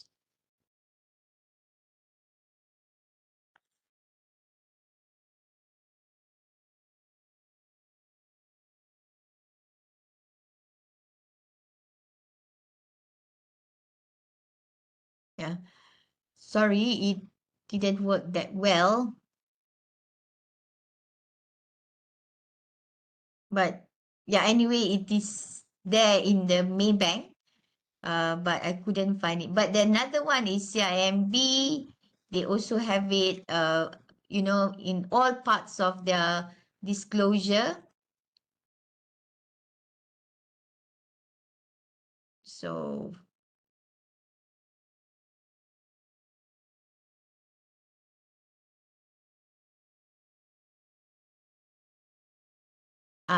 so of course you can see under the Sukuk Wakala. So but they have under their significant events. They also address that. Of course, this is the governance part. They address under the sustainability risk. Okay, so they do have that part of their risk disclosure, and they also address that about the UNEP initiative, and very much on their credit risk as well. So it is also part of their Basel III disclosure on sustainability. So they do have sustainability risk under Basel III disclosure. But as far as Maybank concerned, I think that the one that relates to their assets would be the Sukuk, but the rest are more of accounting policies and judgment. Right. Well, I think I stop here, and perhaps let's also look at whether you have any questions. I can see that there are questions in the Okay, chat. Dr. Mahila, thank you. Can I start? Can I Yes, start with yes, a please. series of questions? Dr. Nani here. Thank you so much for the informative presentation. As you're aware, my team have been issuing many ESG reports, and a few Yep. things that we discover. Can you give us some insight? How are we compared to regional in terms of ESG framework or disclosure for listed companies compared to the likes of, say, Singapore or Thailand, Indonesia? If you have information, how are we? Are we ahead of them, or are we at par with them, or are we have so much to improve? Your view? Right. Okay. I think in ASEAN market, we are very much led by our regulation or regulatory requirement.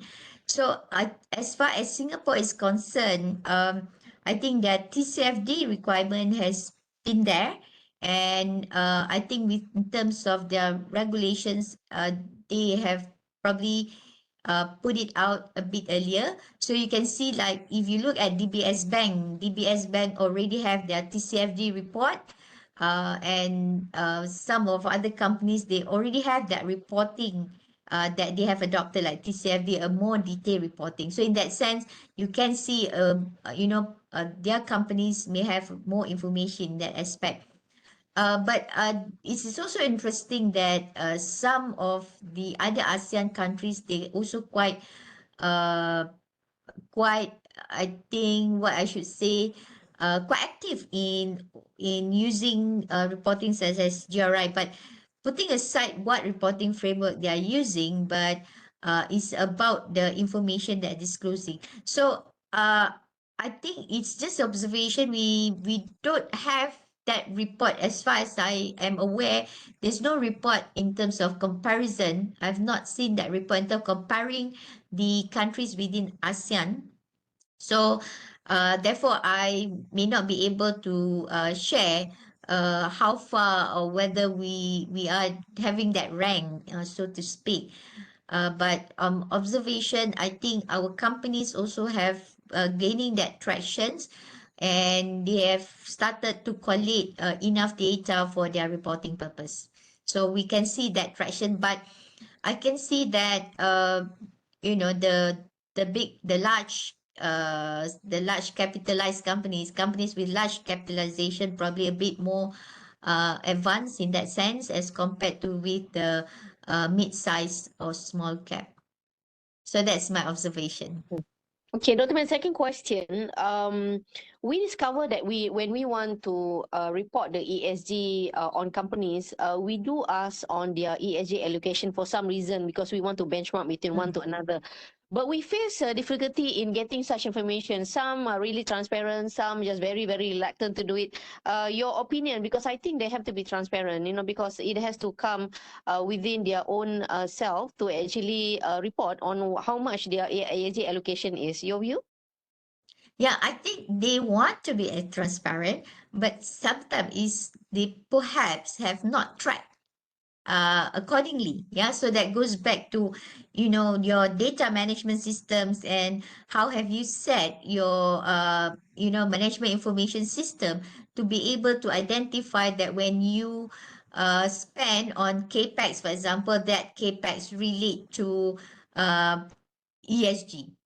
So that's where I think it is still an ongoing process and a bit more to be done for companies in terms of proper classifying the expenditure in order to identify ESG related expenses as compared to the normal expenses. So what I can probably see now, a lot of those expenses are probably state operating expenses. They are all down as operating expenses, and normally disclosure is very summarized. If you look at the disclosure on the operating expenses, are very summarized. So there's no, I think there's no specific disclosure that relates to expenditure on environmental or social. So I think that is actually the challenge.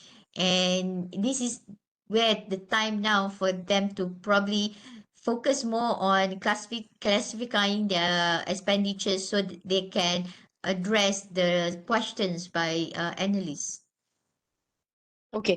The third question, you touched on carbon tax just now. I discovered Mm, that worldwide, there is currently less than 30 countries that have carbon tax. mm, However, the what do you call, the leader in this carbon tax is actually surprisingly is Uruguay. They have imposed $137 per metric CO2 equivalent.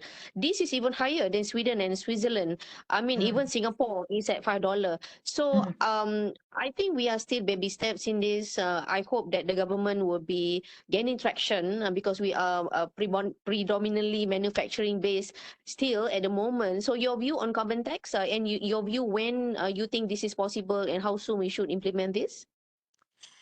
Well, I think first, if carbon tax is introduced, that probably would leave companies with no choice but to think about their low transiting to low carbon. Yeah.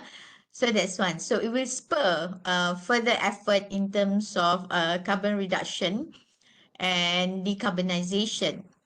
So that's one. Second, I'm still looking. I've not seen, or maybe I've not read myself, but I wish to read in terms of economics analysis by economists, uh, based on your data, if the carbon tax to be introduced, what potentially, how is impacting the consumer price index? Because we know very well, if your business is very much emitting carbon and you are taxed on that, and then your cost is higher, your tax cost is higher, and would you then pass those costs to the consumers? Yeah, so that analysis is very important, I think. So, and in order to do that analysis, we need those data.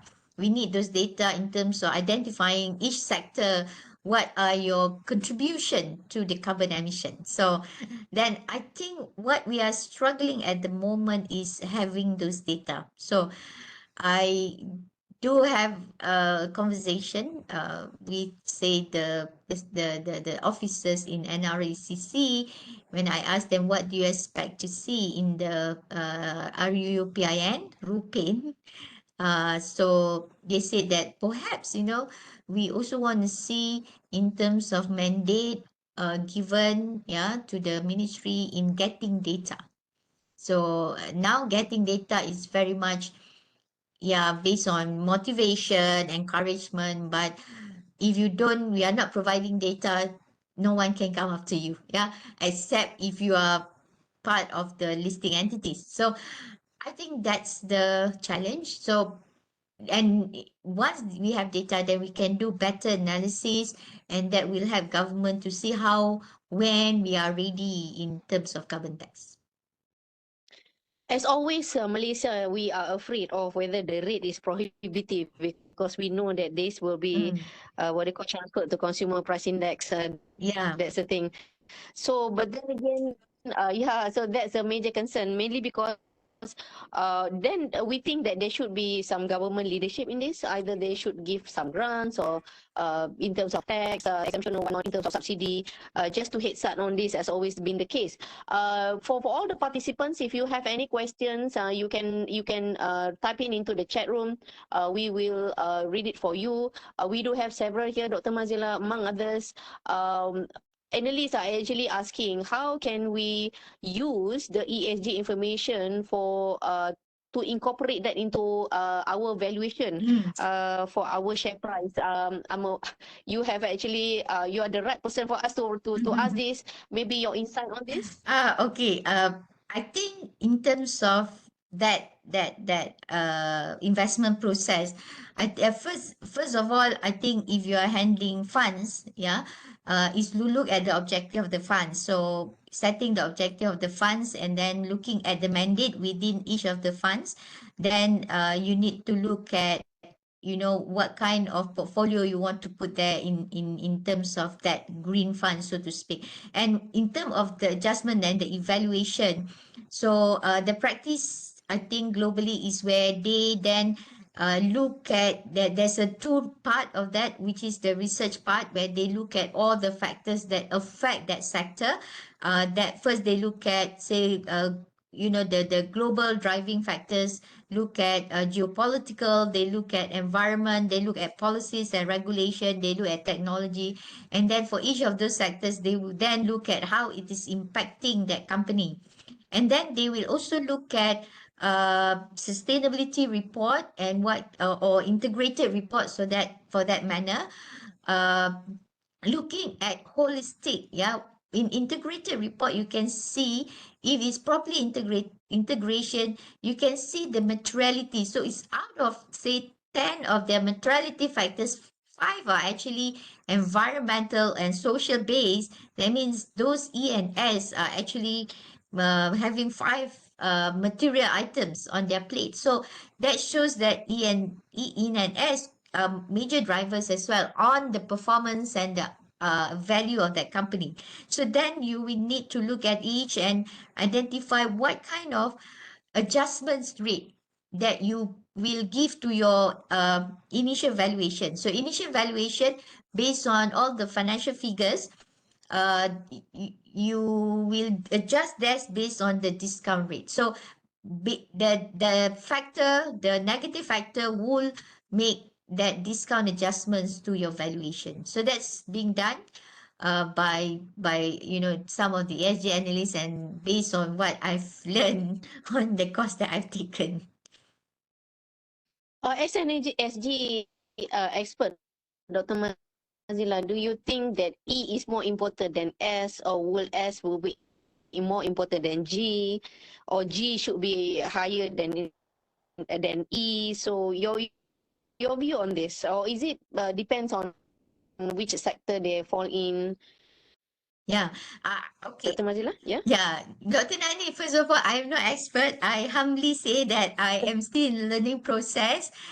This when we go through environment and social and governance, is a bit more to learn. in a way. But I would say that it really depends on the materiality. So materiality assessment is one of the most important thing that the company has to do, and the materiality assessment has to be done together as part of the normal materiality assessment. So the incorporation of strategies and materiality and risk of environment and social has to blend with the normal business process. Yeah, blend with the normal materiality of the business. For example, if you are in, say, in probably construction business, and cost of material, rising cost of construction material is one of the materiality item. But can you look at that? The rising cost of these construction material are also contributed by E and S. So probably a cost of material by E, but cost of cost of construction, where it involve construction workers, may be contributed by S. Yeah, the foreign labor and all that. So bringing together, those are not detached, and it depends on which sector you are in. Some would be E, but some where S may be stronger, and for some companies E may be stronger. But the other thing that is important, they are very much interrelated. Very much interrelated. For example, if you have a manufacturing plant in South Pakistan, and recently South Pakistan affected by flood, and that big flood washed away everything, and probably some of investors lost their assets there if you have manufacturing, garment manufacturing, and things like that. And then you lost your asset is one thing, and the next thing is for you to restart, you need the S. But if the people, the workers, are not able to restart their life, you're not going to have enough workers. So that is very much interrelated. But that's why a good materiality and risk assessment, where you need to put the data and facts and figures to be able to see the connectivity, the interrelationship between this information, and that's very, very important. Mhm. So Thank you, Mazila. We have some questions from the floor.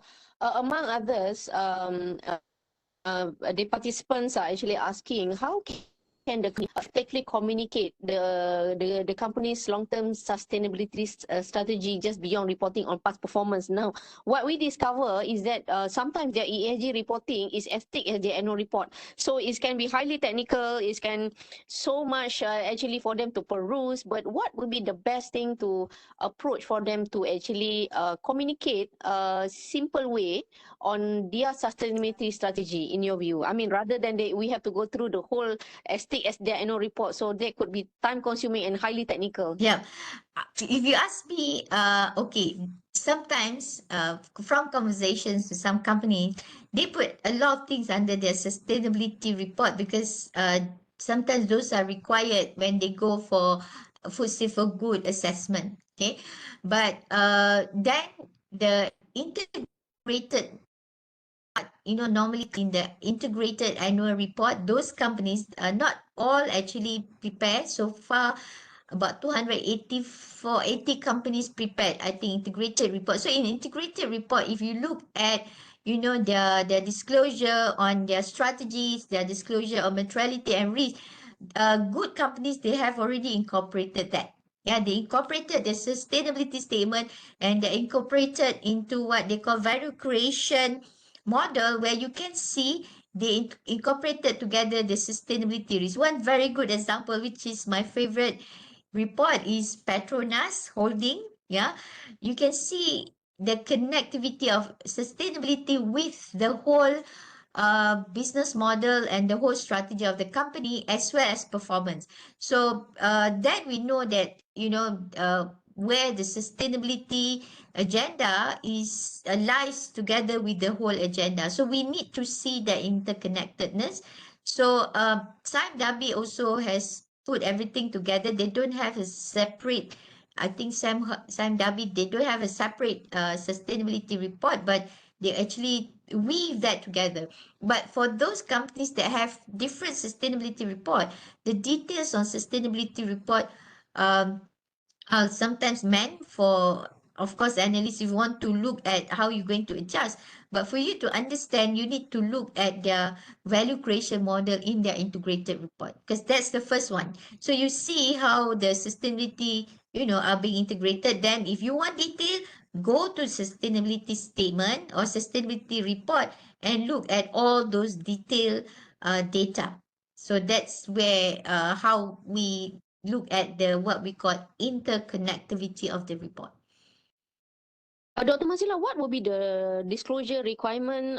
These ESG numbers or framework issued by companies, are they audited yearly, like their financial numbers? Or is there any Okay. requirement for that?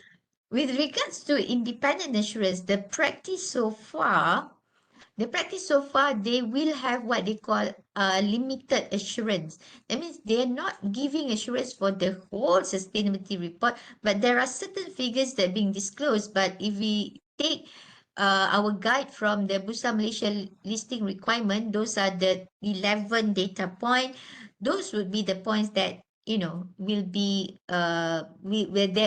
will be in a way assured. Yeah, so I use the word assured rather than audited, because assurance is probably less strenuous, less robust than the audit itself. So they have limited assurance on certain data. So if you look at all the annual reports that we have, this if they do have the assurance, they said that the independent assurance provider provide assurance on limited information, selected information in the sustainability report or integrated report. So it's not about the whole reporting itself. It's limited data. So because some of the reportings are qualitative, it's about plans. So when talking about plans, it is actually difficult for assurance to be provided. It's because plans will change. Yeah. So I think that's the way it is.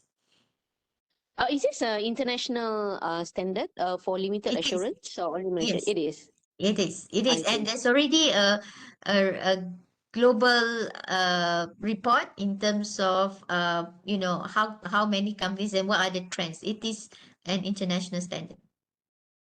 Okay. Dr. Mazila, some parting words before we end the session to pass the baton to Dr. Vijaya. Your hope for Malaysia, contohnya for carbon tax or whatnot. So I know it's untimely, but somehow we have to, we have to start somewhere. Your view on our ESG outlook? Yeah, I think when we approach ESG, it has to be genuine, and it has to be, it has to be customized to our needs in Malaysia and also our stakeholders. And so we have to brilliantly apply the guidance and the knowledge from our global friends or global community to address our challenges in Malaysia. So make it very genuine. And we have to believe that this effort on sustainability actually benefiting companies, benefiting the society. And we've seen that reports and data, if we are not addressing, we are already facing the difficulties. So probably perhaps for past very many years, we are already facing those impact, but because there was no structured way to address it, we take it like it's fated. But having said that, we have to think about our future generation, and sustainability means how the companies are doing in the future. If we are not resilient, we are not addressing our recent challenges, it will give that impact. So that's where the risk assessment and materiality are very important.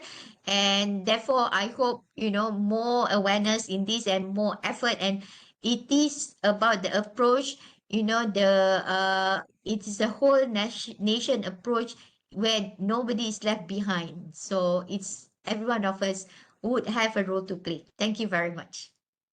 Yeah, thank you, Dr. Mazila. Indeed, ESG reporting is gaining traction. We need to actually accelerate on our effort. Otherwise, it's going to become an economic burden.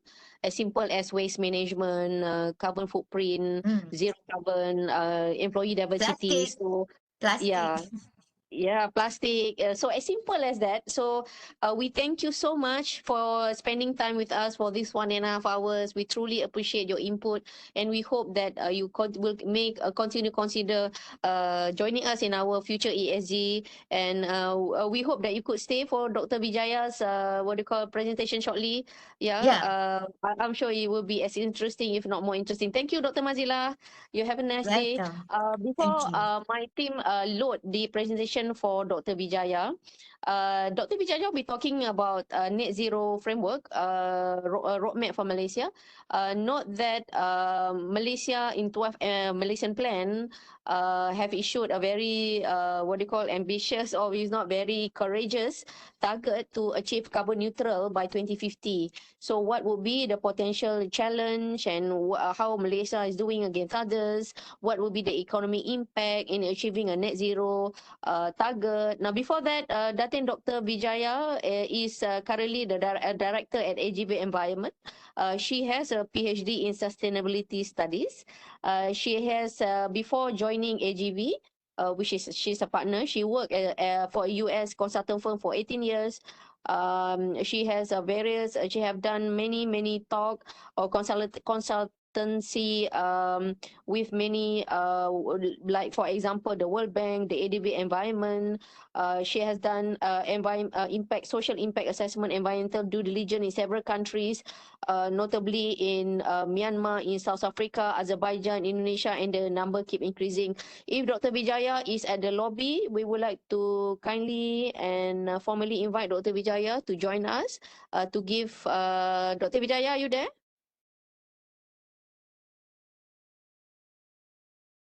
Hello, good morning. Dr. Yes, Yes, hi, Dr. Okay, Dr. Vijaya, thank you. The floor is yours. thank you so much, Dr. Rosnani. A very good morning to Encik Kamaruzaman and members of BIMB, and thank you very much for this opportunity to share with you this morning. Dr. Nurmazila's presentation was really informative, and then I will try my best to give you an insight on net zero roadmap for Malaysia. So basically what I will be talking today is looking at what net zero is all about. I think a clear definition on net zero, what are the sectors that are implicated is important. And then I would move on to also talk about how companies, or rather the financial institution, can decarbonize, not just itself, but also assist its clients, the portfolio that you lend to see how they can reduce their carbon footprint as well. So my part one is on the net zero imperative, and part two is how can we, or what are the steps that we can take to decarbonize. Okay, next please. Okay, next please. Okay, I think before we really look at net zero, it will be good for us to have a sort of a background on how climate change policies and strategies have evolved over the years. So if we look in 1987, that was the first time the report entitled Our Common Future was published by the United Nations. It was the Brundtland Commission that prepared this report to see how urbanization, industrialization can be balanced to ensure environment and social elements are protected. Because in the 80s, this was the time when many countries were industrializing rapidly. There were many incidences of mass pollution, environmental contamination, and then United Nations looked at it and at that point said, are we going to continue like this at the risk of health risks to humans, environmental impacts? And they created this Brundtland Commission, and they came up with this report. And from there, they coined the concept of sustainable development, which is meeting the needs of the present without compromising the ability of future generations to meet their own needs. So this definition was coined in 1987, and it has been the foundation for many policies, procedures, and initiatives to come into place. So moving on, in 1994, there again came to a point where people started talking about the triple bottom line. In the past, when we talk about financial reporting, or even when we talk about companies, their progress, it was always in terms of their financial performance. So now they said, let's look at a triple bottom line that doesn't merely look at the finance, but also looks at people and planet. So we had the 3Ps. That was the era of the 3Ps in the mid-90s. Then moving on, in 1997, the Kyoto Protocol came about. Now, this was the first time when people started talking about carbon emissions, carbon credits, carbon trading, like you would have. The problem is the developed nations have been developing rapidly, and the impacts of the developed nation, which is mainly the impacts that you see with respect to climate change, are also suffered by the developing nations. So we actually are facing the brunt of a lot of industrialization that has been ongoing. So at that point, they put up the Kyoto Protocol to see how carbon trading mechanisms can come into place, and where even developed countries can help developing countries to reduce their carbon emissions by assisting in newer technology. So, they sell the new tech, they assist with the new technology, and the carbon credits saved in the developing nations they would then take it to offset their emissions. So that was about the time when carbon emissions got a spotlight. People started looking at carbon. Then in 2015, the United Nations Sustainable Goals came into place. And this was in conjunction with UN's 2030 Agenda for Sustainable Development. So they said, we need to have a cutoff point. Okay, let's talk about 2030. Let's talk about moving towards becoming more sustainable by 2030. So as part of that, they came up with 17 goals. If you look at the 17 goals, they cover environment, social, and governance. With respect to climate, they have one goal on climate action and one goal with respect to clean energy. So, and also embedded initiatives in the other goals with respect to climate change. So 2050 saw the development of these SDGs. And if you look at each of these SDGs, and if you look at the goal for climate action, the goal for clean energy, they have various targets that range from 2020 onwards right up to 2030. Okay, so countries, governments, even public sector started looking at these goals and started saying, what can I do, to reduce my carbon footprint? That same year, the Paris COP21 happened. So we talk about this Paris Agreement that everybody refers to when you talk about climate change. So the Paris Agreement was the first ever universal legally binding global climate change deal that was adopted by 195 countries who are signatory to the United Nations. And the main idea was to pursue efforts to limit the temperature increase to 1.5 degrees Celsius above pre-industrial levels. So this is where they started putting numbers. In the past, when we talk about climate change, it was increase in temperature, but numbers were many numbers all over the place. So they wanted to streamline this. And we have the IPCC, which is the Intergovernmental Panel on Climate Change. So IPCC has been doing a lot of studies on climate change, and they said, let's look at 1.5 degrees Celsius. So let's try to reduce our impact such that we do not cause any increase to climate change. So that's where some numbers started being, thrown on the table for countries to look at. And as part of this, Malaysia set a target to reduce our intensity of GHG emissions by 45% by the year 2030, 35% unconditionally and 10% conditional. So similar to Malaysia, many countries put out their targets for GHG emission reduction. Now, GHG and carbon emissions are used interchangeably. Later, I have one slide that sort of helps explain that. So basically, when you see GHG, you can think in your mind it relates to climate change.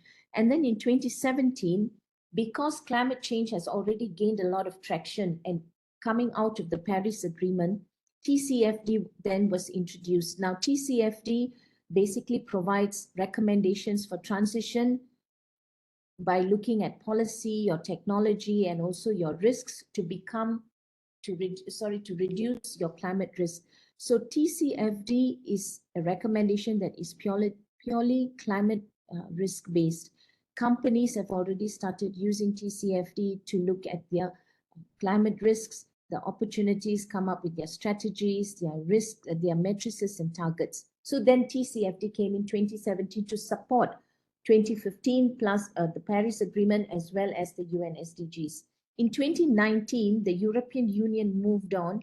If we look at it globally, earlier we had some questions about how, various markets are performing. I think in terms of climate risk, climate change and climate mitigation and adaptation, the EU would take a lead. So they are leading in so many ways in terms of their energy transition, as well as putting in carbon tax, carbon and barriers for products entering the EU market. So I would think they are leading in climate-related measures. So they came up with the European Green Deal, which is a new EU growth strategy with 4 objectives: to achieve climate neutrality by 2050, to reduce their environmental pollution, and also to take on a global leadership in clean products and technology.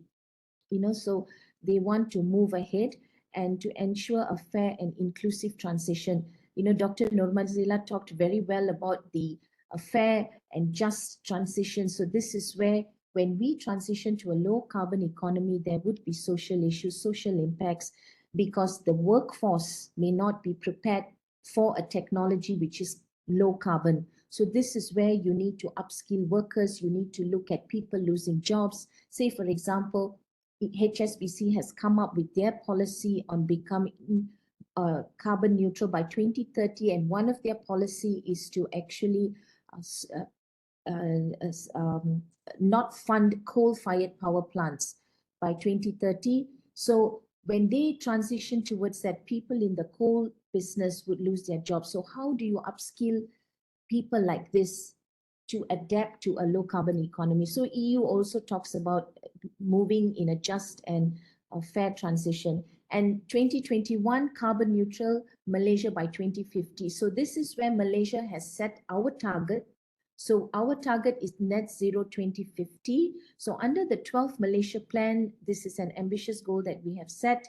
And we are also looking at ways and means of greening our energy sector and looking at carbon tax, carbon trading. We also talked about this in the earlier discussion. And this is not the government has mentioned it, but no initiatives have yet been put in this direction. But these are some of the things that we need to look at if we want to transition into a low carbon economy. Next slide, please.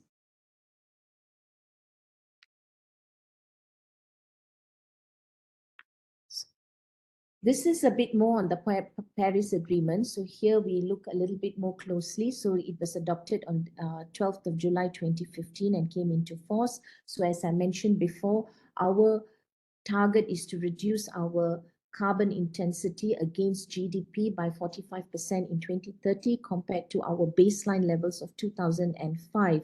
Now, the second point here, GHG coverage. So just, this is a little bit technical, and I think it's important for analysts and the financial sector to understand this, because you would be reading reports. So when we talk about greenhouse gases, now greenhouse gases do not comprise solely of carbon dioxide, but it's actually a group of 7 gases. So you have carbon dioxide, which is the most abundant, and then you have methane, and then you have nitrous oxide, you have hydrofluorocarbons, you have perfluorocarbons, you have sulfur hexafluoride, and you have nitrogen trifluoride. So all these 7 gases make up what we call as greenhouse gases. To standardize the reporting of these gases, they all are reported in terms of CO2 equivalent.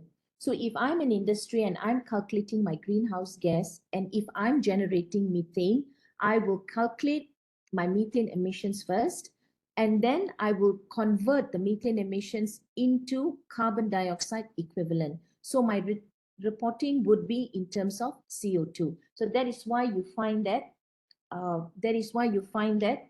all reporting is in terms of CO2. So when we talk about carbon, when we talk about greenhouse gases, it is all these 7 gases. Now, again, about the Paris Agreement. So this is mainly a landmark agreement that actually brought numbers, into the space of how much we want to reduce. Next slide, please.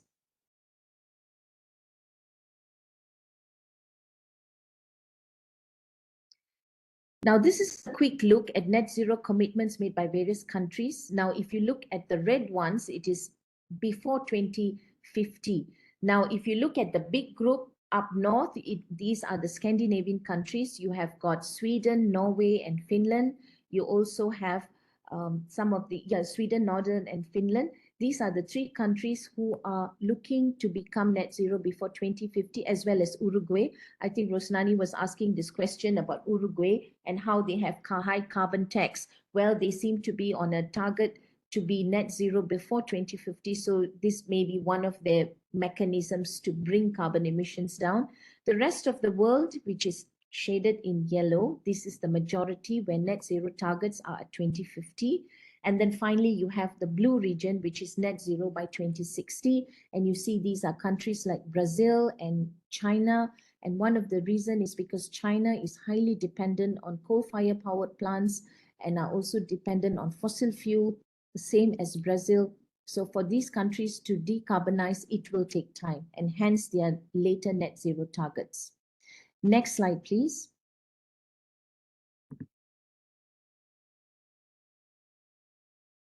All right, so here I would just like you to concentrate on, focus on two charts here. The pie chart at the bottom that actually talks about the various gases. So as you can see here, carbon dioxide is the most abundant with 65%. And then you also have from the fossil fuel and industrial processes. Then you also have carbon dioxide from forestry and land uses. But together, carbon dioxide is your biggest or the most abundant gas, greenhouse gas, followed by methane, nitrous oxide, and the rest of the gases. So that's why you don't hear so much about the rest of the gases. But if you're reviewing sustainability reports, you're looking at integrated reports, these other gases are there, but they are all reported in terms of CO2 equivalent. The other chart talks about net zero targets. So if you look at that, it talks about the largest polluter, the largest greenhouse gas emissions, contributor would be China at 28%, followed by United States at 14%.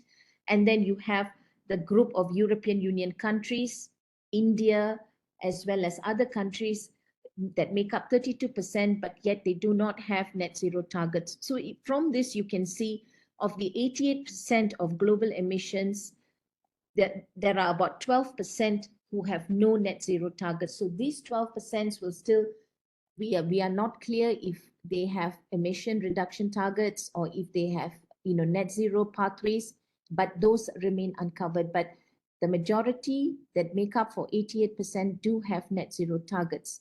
Now, when we talk about net zero, if we look at definition under the Science-Based Target Initiative, net zero is achieved when man-made emissions of GHG is balanced from removals from the atmosphere. So what you put up and what you take out or what you sequester must be the same to neutralize. And that is when we say there is net zero. And this is the concept that is also used in carbon credits. When you trade carbon, you're buying credits. So you are basically equalizing or you are neutralizing your carbon emissions. So what you put up must be equivalent to what you sequester or what you reduce. So that is the concept of net zero. Next slide, please. Now, this is a chart that talks about global emitters and also the sectors. Now, this is important because I think when you are looking at various sectors, just now we also talked about questions on, when you talk about ESG impacts, which are the sectors that have high carbon emissions and so on and so forth. So very correctly pointed out by Dr. Nurmaliza, you look at the materiality. From the materiality, you can gauge and you can, but I think as analysts, you should have a good understanding of what are the most polluting sectors and which are the big countries who are the big polluters. So here again, as we saw earlier, China, and if you look at the sector, electricity and heat, manufacturing, industrial process, transportation, agriculture, these are all the big ticket items for financial institutions. When you have your client base, when you have your portfolio, these are what you would have to look out for. So if you find, industries coming from these high polluting sectors, then, then you would have to work with them to see how they can reduce their emissions. Okay, then we have United States, again, similar. So in all of these countries, what you see is electricity, energy sector is number one. Okay, it's with transportation. Then comes industrial processes, agriculture to some extent. So this wheel shows you the various countries. It also shows you the various processes. Russia is also a big emitter together with India, followed by Japan, Brazil, Indonesia, Iran, Canada, and then rest of them are smaller emitters. Next slide, please. Here, a mission again by sector. So I have pulled out by sector. And if you look at the energy sector, it's broken down in the second pie chart.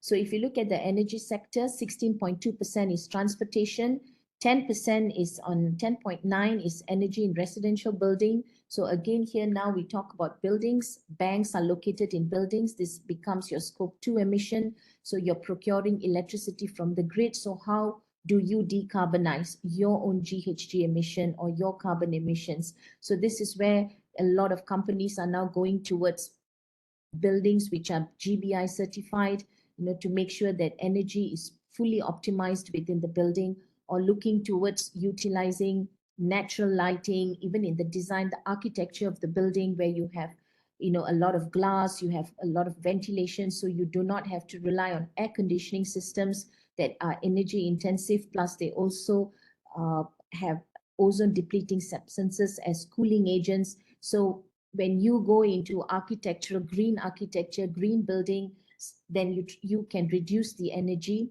And then we also have industrial processes, waste, agriculture, and forestry. So this is very similar with Malaysia also. So we have a similar trend where energy is our biggest issue. And I think the irony in Malaysia is that the government of Malaysia subsidizes fuel, and the fuel is fossil fuel. So we subsidize our carbon emissions. That's literally what it means. We subsidize petrol, so we subsidize our carbon emissions, which is something we must move away from in the long term. If we continue to do this, I think fuel subsidy, I'm not an economist, so I'm not sure how on the economics of it, but I think from an environmental point of view, it doesn't make sense in the long term, because you cannot be subsidizing a polluting as element. Okay, next slide, please. Okay, now we come to how do we decarbonize. So I'm trying to skew this as much as possible to the banking sector, the financial sector. So if we look, the underlying question of any financial institution on why you would need to set net zero target.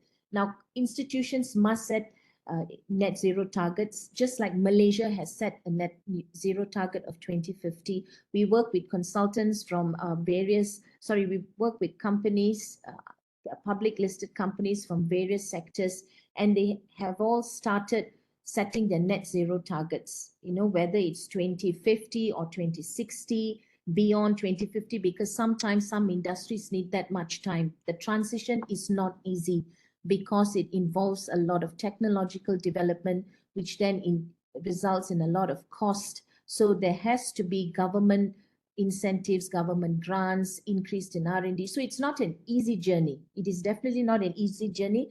It is very easy to write about this, when companies write about it in their report, and as many companies now have been cited for greenwashing. It's very nice to write about it, to say that we are going to be net zero by 2050, but what are the steps that you are taking, and how are you showing that in your financial statements, which is another very important aspect.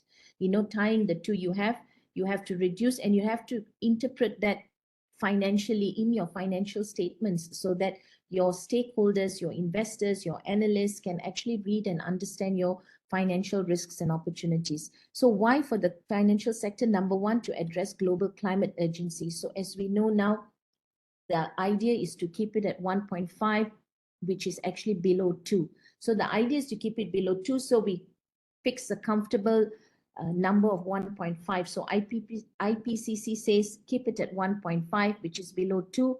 But recent IPCC report released last year now says that if the globe continues in its current direction, we may actually hit 4 degrees Celsius, and not 2 degrees. So it's even more alarming. Okay, it's even more alarming. So this is something to look at. Number two, to manage one's business risk and leveraging strategic opportunities. So as in the financial sector, you have your clients, you have your portfolio, you need to understand the risk that it brings to you when you actually lend to various to companies that are high carbon based. So this is understanding business risks and opportunity. And of course, leveraging on opportunity, as I mentioned, with the need to decarbonize, technology has evolved is moving forward. That is the opportunity in climate change. For example, we talk about automotive industry. We are now moving towards EV battery operated cars. So this is technological innovation that has come about as a result of climate risks. So you could also be lending to these sort of portfolios where you can reduce your own footprint, by looking at this. And third, to play a role in facilitating the transition to a low carbon economy, because financial institutions lend, and when you lend for development, most of the development projects which are implemented are relying on some form of financial, they look at looking at financial institutions to fund these projects. So you play a critical role in this transition, in this net zero transition. So you are making a commitment to set low short-term actions, and also, and this process send out a signal to policymakers, market regulators, investees, and other actors of long-term strategic plans. Next slide. This is some excerpts from the media that talks about financial institutions' role in climate change. So here we have Bank Negara saying that financial institutions have a critical role to play, and rightly said, because you are basically funding the economy in many ways. Financial sectors are also there to mitigate climate change and greening of the financial system from ambition to action. So this was a good article on The Edge. And Bank Negara Malaysia has said an orderly and just transition towards a greener financial system is crucial for Malaysia to avoid major economic and societal impacts and reap green growth opportunities. So Bank Negara has come forward. They are leading the way, and the financial sector is also more aggressive in terms of climate risks and opportunities in terms of reporting as compared to other sectors, and rightly so. So this is where you play a role, and that is why there is a need for the banking sector or financial sector to also look at how you can set your own net zero targets and assist your clients in the process. Next slide. Now, this is a quick look at Malaysia's key sectors and what we will need to decarbonize our sectors and preserve our carbon sinks. So if you look again, energy is the leading GHG emission sector. Now, this is very similar with the global trend, as I showed you earlier, the various wheels, those diagrams, wheel diagrams that I showed. Energy is number one, so similar. Malaysia is the same at 54%, followed by transportation. Transportation here, because we rely on fossil fuel, all our vehicles run on petrol, diesel. We do have a small percentage of biodiesel, but moving forward, Malaysia needs to look at buses and trucks that run on hydrogen. If you look at India, if you look at China, they have already started using mass rapid transport systems using hydrogen, which is a low carbon fuel. So this is where the transportation sector will need to look at how they can decarbonize. And then we have we have waste, we have agriculture, 11%. And then if you look at the green bar, that is actually our carbon sinks. So as I mentioned before, to be carbon neutral, what we put out must be equal to what we sequester. So these are our carbon sinks. In Malaysia, our carbon sinks pertain to land use, in this case, the forest, our permanent forest reserves, our peat swamps. Peat swamp forests are very good carbon sequestering agents. So preserving our permanent forest reserves from development would help us maintain our carbon sinks. So the more carbon sinks we have, that would be better. And by implementing low carbon technology, by reducing our emissions and having good sinks, we can try to achieve our net zero strategy. Okay, next. Now, 4 key areas to consider on the path of net zero. So when you're looking at a net zero pathway, some of the things that we need to look at, whether as a company, whether as a banking institution, financial institution, a bank, or as a government, the first thing is to avoid future carbon emissions through smart decision-making, data analysis, and intelligent designs. Intelligent designs, one of the examples I mentioned earlier was building designs. When you talk about green building, you move towards a building that is on its own design to be low carbon.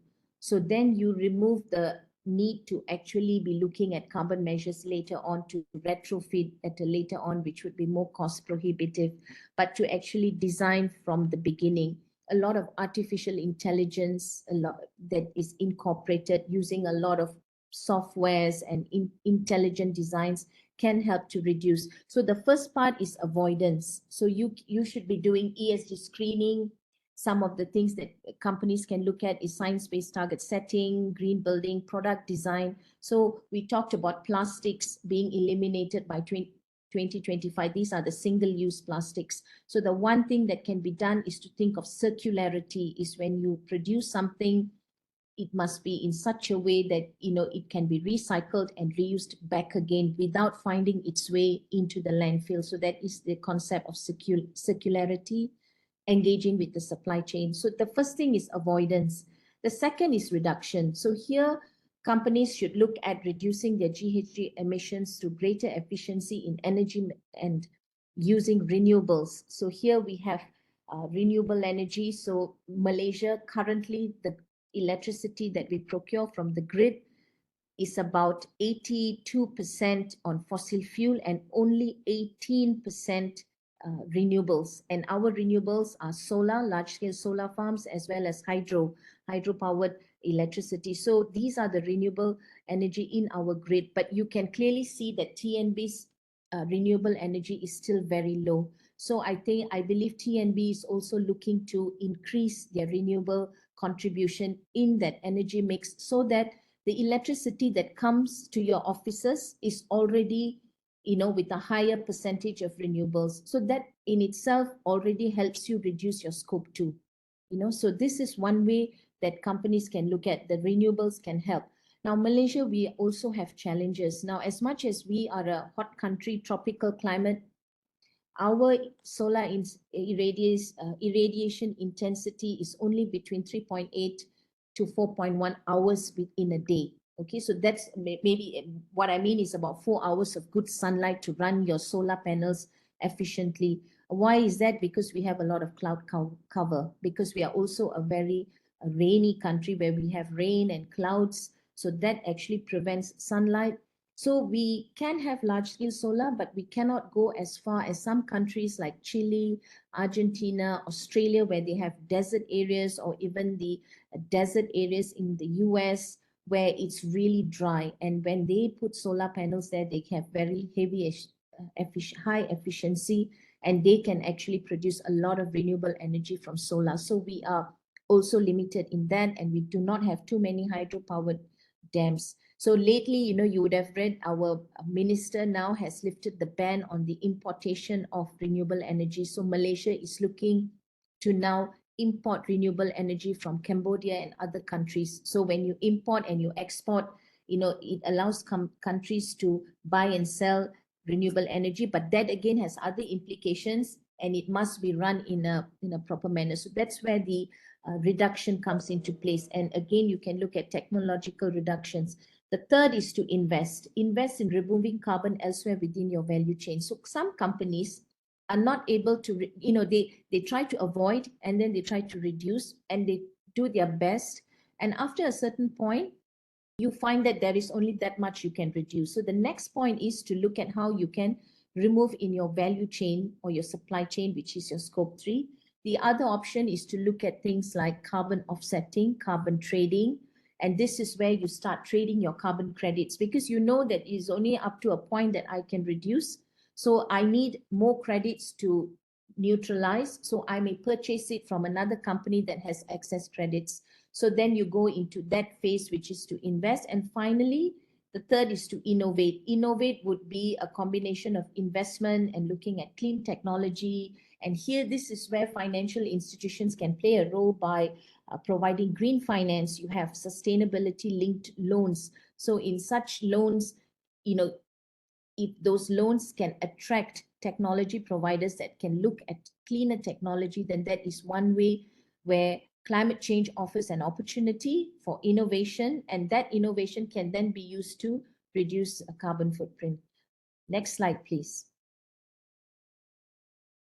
Okay, now I'm going to just talk about this 5-stage approach to net zero. Now I'm going to talk about the 4 important stages, okay? Because 4 and 5, I will combine it into one so I can discuss it together. So this is where we want to talk about some key steps on what we can do as a nation. You know, the government can also look at these aspects, and then also companies, because with net zero targets, it's a two-way process. The government putting in the necessary policies, putting in the regulatory framework, and also incentivizing companies, and also having grants, increasing research and development. So the government has a role to play. Companies and businesses have a role to play. The financial sector has a role to play.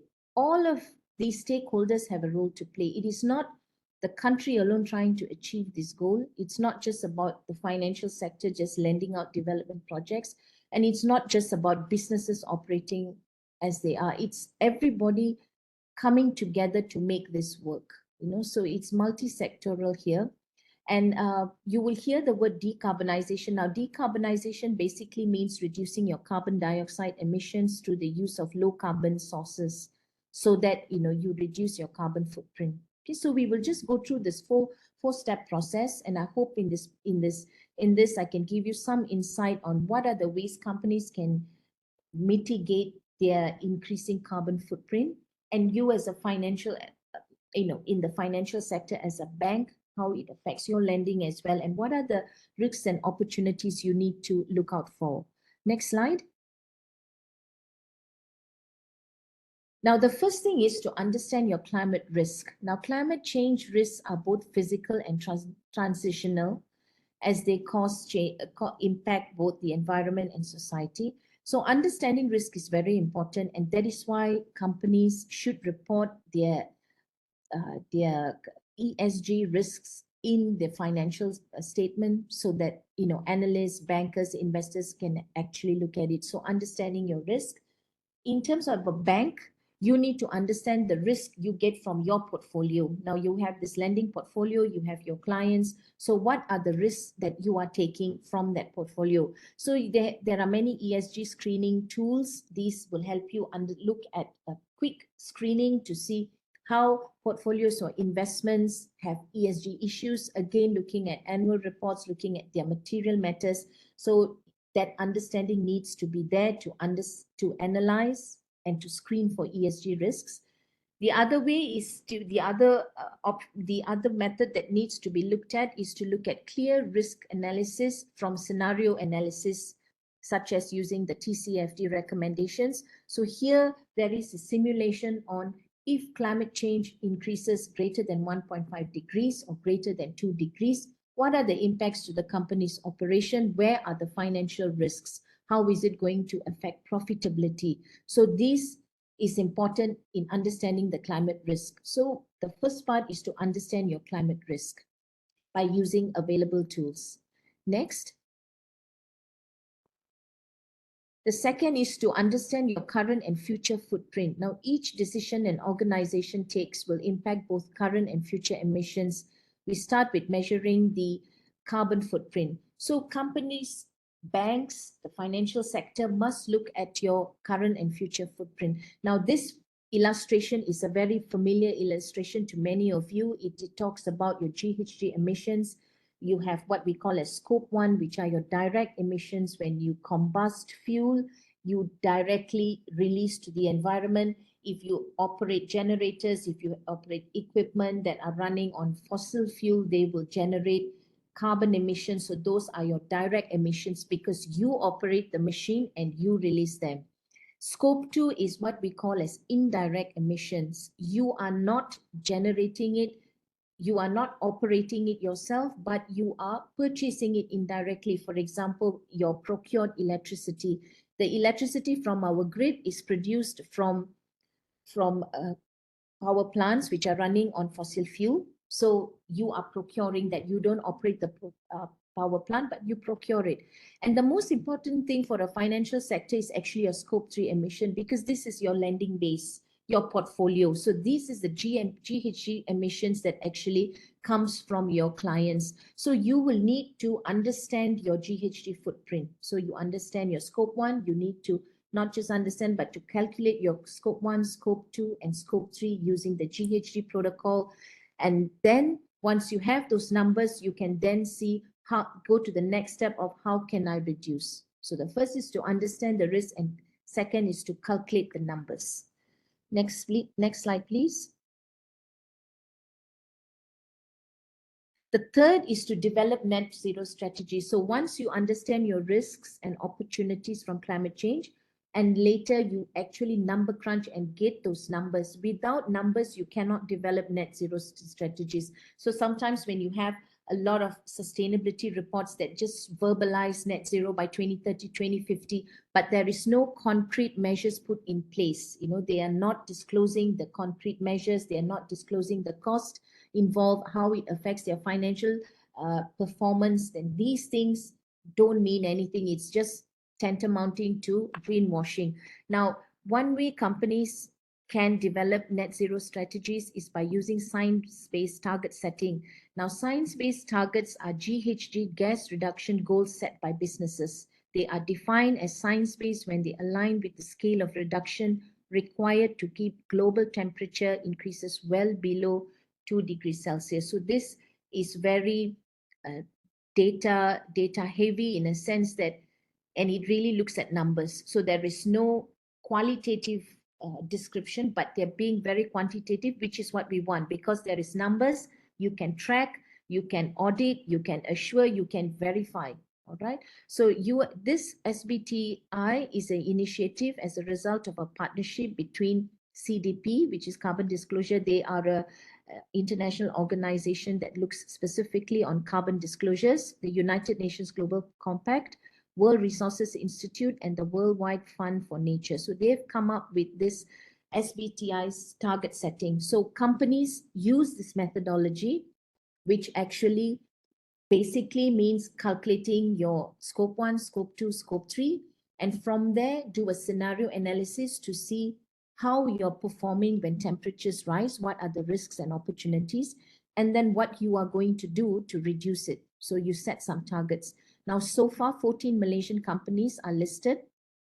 14 Malaysian companies comprising both listed and non-listed have committed to SBTI. 2,200 and 500 companies across 70 countries and 15 industries have approved emission reduction targets, as of 2021. So they've actually looked at it. Now I have an example here in the blue box. Now this is one of the high performers on SBTI. This is Colgate-Palmolive, and they could be a potential client for a bank. So you could be having a company like this. So just to show you how you would read that information. Now Colgate-Palmolive's first SBTI, science-based target, which was aligned with 2 degrees Celsius, was approved in 2017. In 2020, they did a second iteration and then included their scope 3 emissions as well. So they have done a very detailed assessment, scope 1, scope 2, as well as scope 3. So Colgate's current SBTI approved targets are as followed: to reduce their absolute scope 1 and 2 GHG emissions in global operations by 30% by 2025 and 50% by 2030 from a 2018 base year. So very clear targets. They give you the timeline. They also give you the reduction targets. And if you read their sustainability report, their TCFD report, they're very clearly describe their pathway in achieving this. Number 2, to source 100% renewable electricity for global operations by 2030. That is why they are looking at procuring renewable energy from wherever they are operating to make sure that 100% of their electricity is going to be from renewables. It's a very ambitious target, and they are putting in a lot of measures towards this. The third is to reduce absolute scope 3 emissions, again, from their purchased goods and services by 30% by 2025. When you have targets, you must always have a base year. So when they report this way, it is very clear, 2025 from a baseline of 2018. If sometimes companies report without a baseline, then you are always wondering, where is your baseline? What year is your baseline? So targets must be accompanied by a baseline year. And they also want to reduce indirect use of emissions associated with consumer products, consumers' use of products by 20% by 2025 from a 2016 base year. So this is an example of how a company would set a science-based target. Again, here, data is very important, calculating your scope 1, 2, and 3, and then setting these targets. Next slide. The next strategy that you can put in is energy efficiency. So as I've been showing these wheels, these energy wheels, energy is the biggest problem, not just in Malaysia, but globally, and all the countries, the large GHG emitters, energy is the issue. So energy in the transportation sector, energy in industry leads by 24.2%, transport 16.2%, and buildings. So for industries, this is where industries need to look at technological innovation. They need to conduct energy audits. Energy audits are also a good thing too for buildings. You know, we work with some REIT managers, real estate investment trust, and they have commissioned energy audits of all their malls, shopping malls, to see what is the energy consumption like, look at the energy generating sources. Now, are the compressors over designed? Is the air conditioning system over designed? Looking at all these mechanical and electrical systems. So the energy audit is a very technical audit, because to decarbonize, you have to come down to science and engineering. It's not just about writing stories. So energy audits can help to reduce in industry as well as in buildings. We did some work with DRB HICOM and their proton plant in Pekan. You know, they did multiple energy audits and they have managed to reduce their energy consumption substantially. And that particular year, the government was giving a grant incentive for companies who were putting in technological options for energy reduction, and they capitalized on that grant and have managed to reduce their energy significantly. So that's how the industrial sector needs to move. Transportation is switching to EV is one good option. So we during the previous government, they proposed to have 100 EV charging stations across whole of Malaysia. Now, we hope that those things come into place, because it's not just about buying an EV car, but you need to have the EV infrastructure so you can drive, you know, across state and actually have charging stations where you can charge. Then the other question also comes up, where the charging station, you have to charge quickly. There has to be a rapid charges. You know, a lot of us who have hybrid cars, you find that you need 3 hours or so to charge your car. So you can't stop at a charging station and wait for 3 hours before continuing your journey. So this is where R&D has to come into place, you know, where the government has to encourage R&D to see how you can have charging systems which are much quicker. So transportation needs to decarbonize actively. And one of these ways is looking at energy. Next slide. Now, this is the government's national energy policy. So this was published in 2022.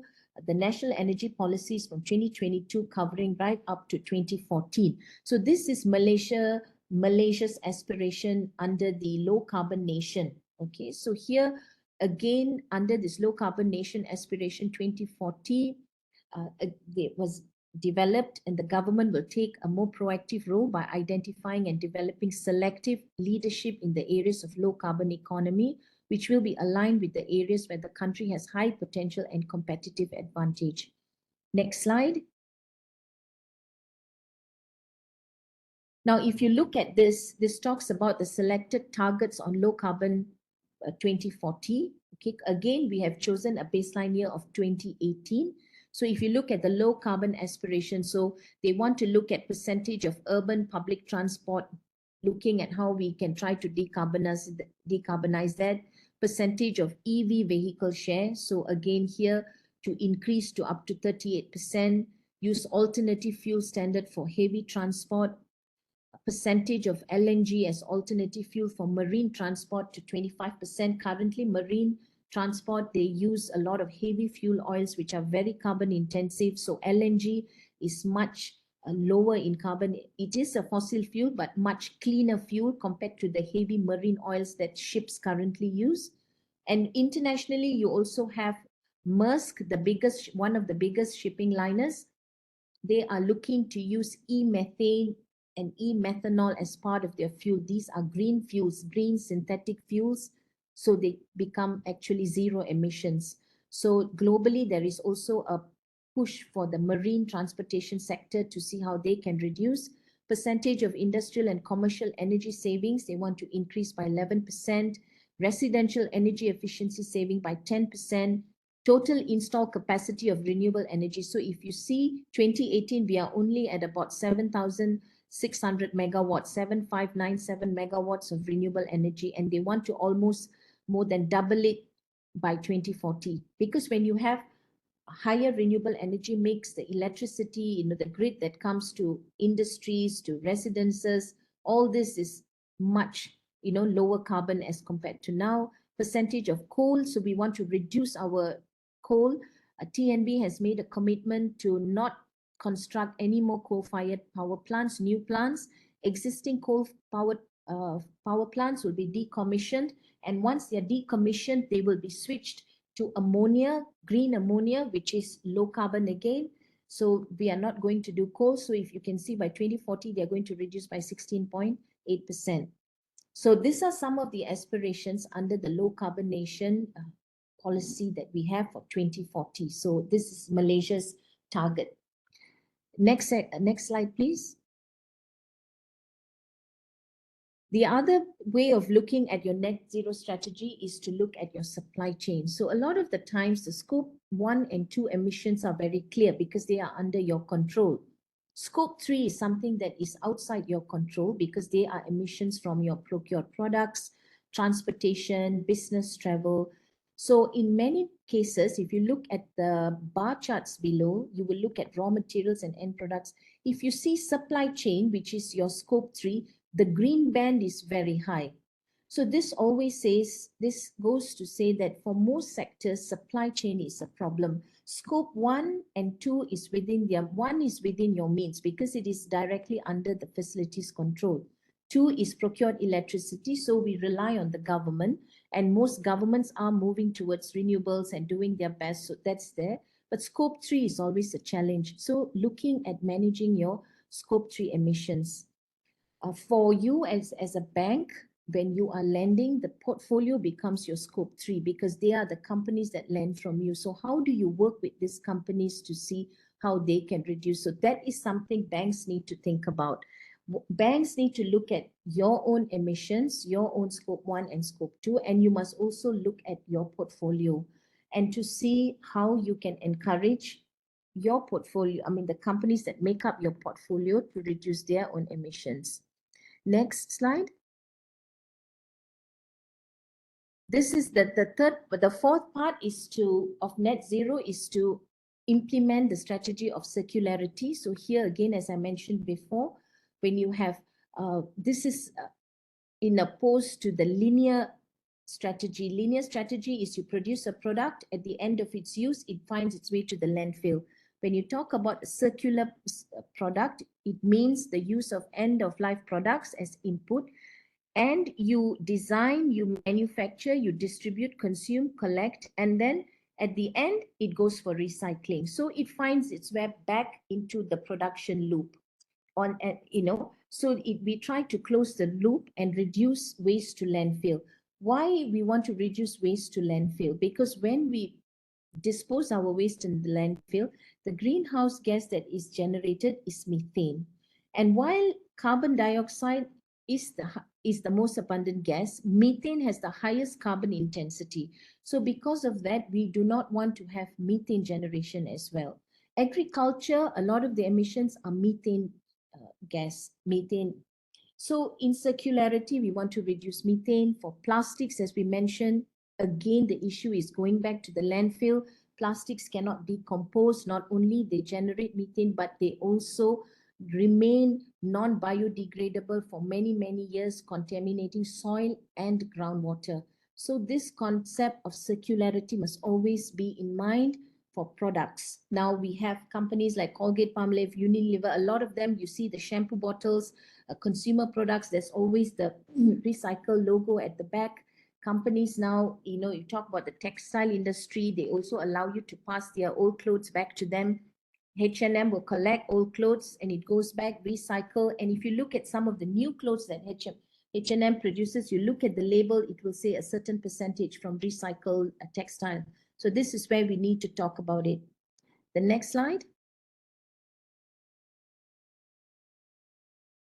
Now, this is the renewable energy procurement. Now, I just wanted to talk about this because this is interesting and this pertains to the energy pool that we were talking from the grid. So currently, TNB has, as I mentioned before, we have 18% renewable in the grid. So from there, TNB issues what they call as renewable energy certificate. So it's a REC, REC, and companies can purchase this REC from that 18%. So keep in mind, you have 18% renewable. So from that 18%, companies can purchase renewable energy by paying a premium. So you have to buy the renewable energy certificate and it's going to cost you some money. So here, while the government has this in place, the flip side is companies are going to be paying more for renewable energy. Okay, so this is challenging because not every company can afford to buy this renewable energy certificate, which is not cheap, almost doubles your electricity cost. So you're going to be paying that much more for electricity, but of course, it is zero carbon emissions. So this is where companies need to weigh in their option.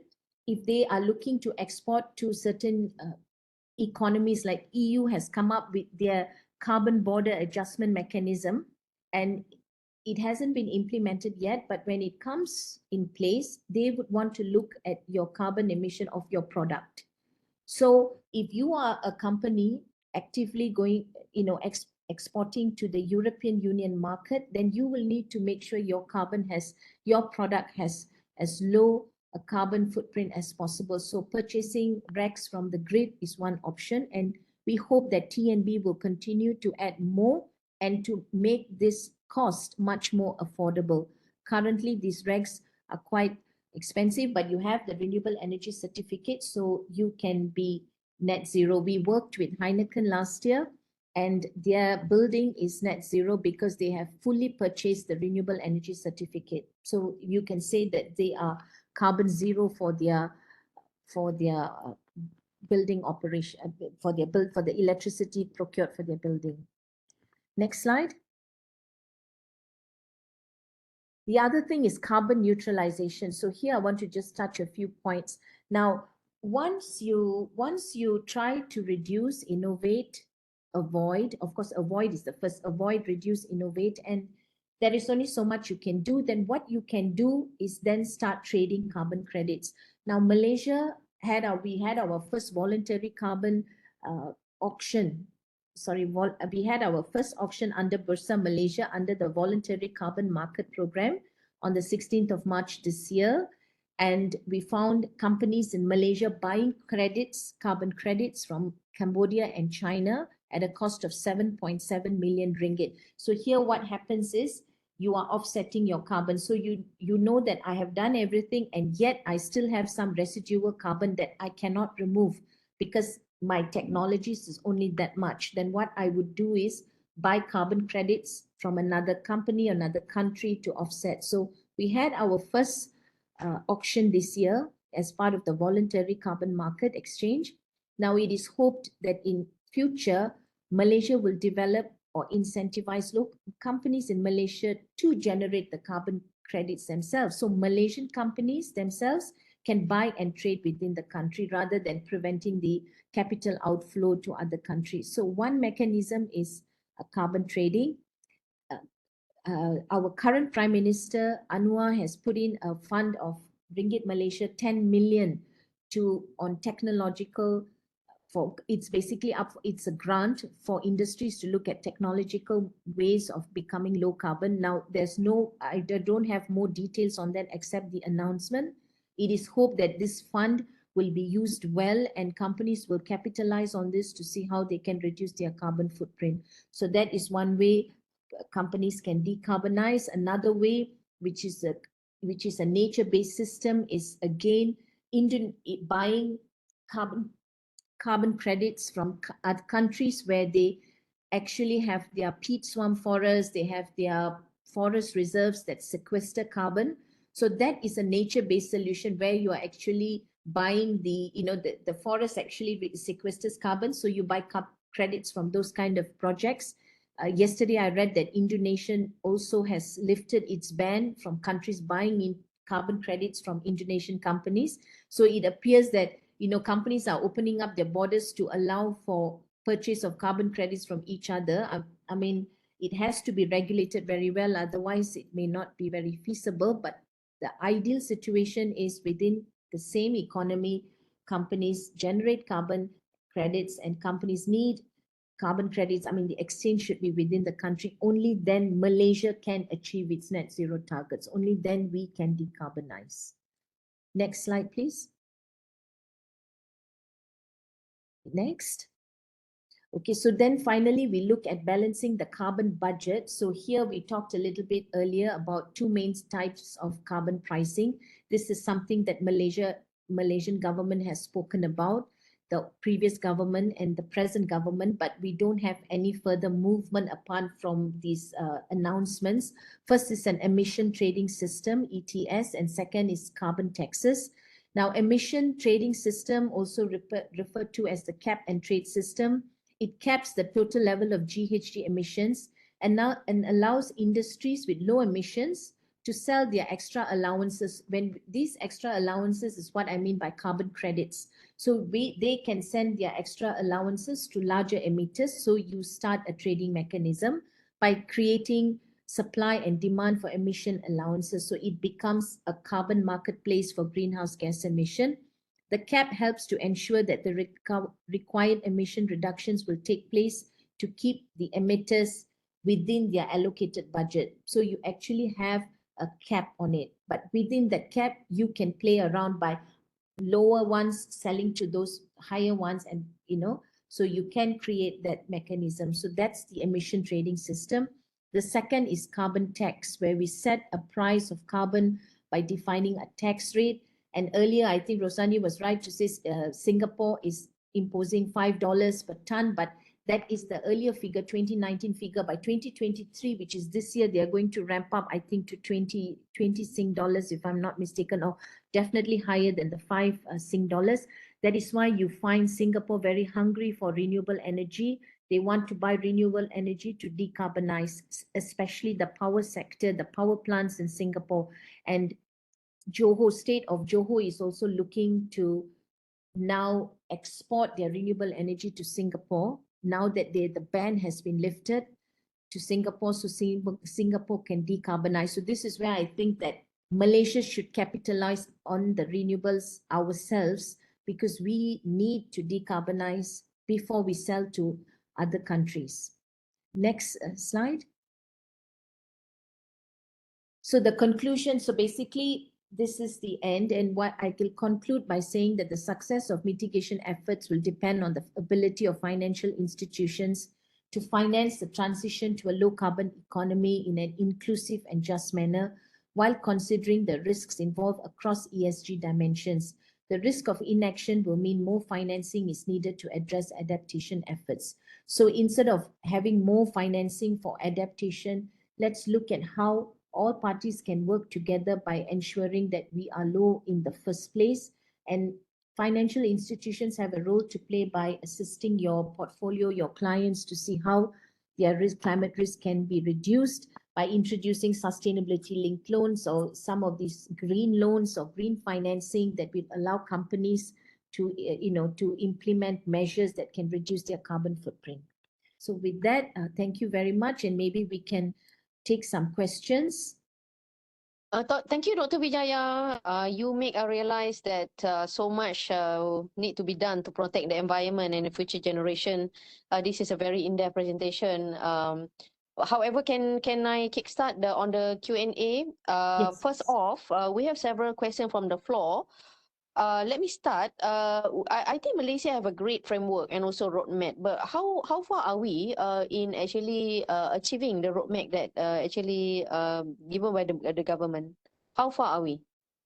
Okay, typically what we do is we have this voluntary reporting that we do to the IPCC to give keep a sort of a tracking on our reduction targets, because we have made the commitment to United Nations. So where we are at, we are still not where we would be. I'm sorry, I forget the numbers, but generally speaking, we have not hit the midpoint numbers that we originally wanted to. So we have a net zero target of 2050, but we need to be more aggressive, because year on year we need to hit certain targets. And looking at the last report, which was in 2021, then we are still not hitting the numbers. And I think one of this reason is, as I mentioned before, was that we are subsidizing fuel in Malaysia, and in many ways we are promoting the use of renewables. So if you continue to subsidize fossil fuels, how do you get the other fuels to come into play? Right now, one thing that they're looking at the energy sector is trying to put in more renewables. So the government needs to be more aggressive. Otherwise, we are still falling back on our targets. So not only that we are actually our electricity is powered by gas and also by coal, but we are also behind in the carbon tax. So there's so much to be done. Having said that, you showed just now that China have a GHG target of 2060. Now this is quite Yes. strange because China is the leader, global leader in solar panel. So why is it that their target is 2060? 2060 is like 37 years from now. Do you have an insight on this? Okay, now China, yes, they are a leader in a lot of the technologies which they have put in place, and they do produce a lot of solar panels. However, if you look at their own operation, if you look at their energy mix, their power plants, most of them are running on coal-fired power plants. And a lot of fossil fuel, they are also gas producers, they are crude oil producers, and a lot of their power plants are still operating on that. So it'll take time for the plants, because it's difficult to stop plants which are already operating, because it is too costly. So they will allow these plants to run their natural life, and once they finish, they will decommission and switch to something else. So they do have some challenges, but of course they are producing a lot of technology, but what is operating needs to be sort of decommissioned. So that is the period where it takes time. Well, Because 2060 and 2050 is quite like a 10-year gap. So hopefully China can able to yes. do a lot better than it is. Now, having said that, what do you call, how are we against the 17 sustainable SDGs United Nations target? How far are we in terms of that target?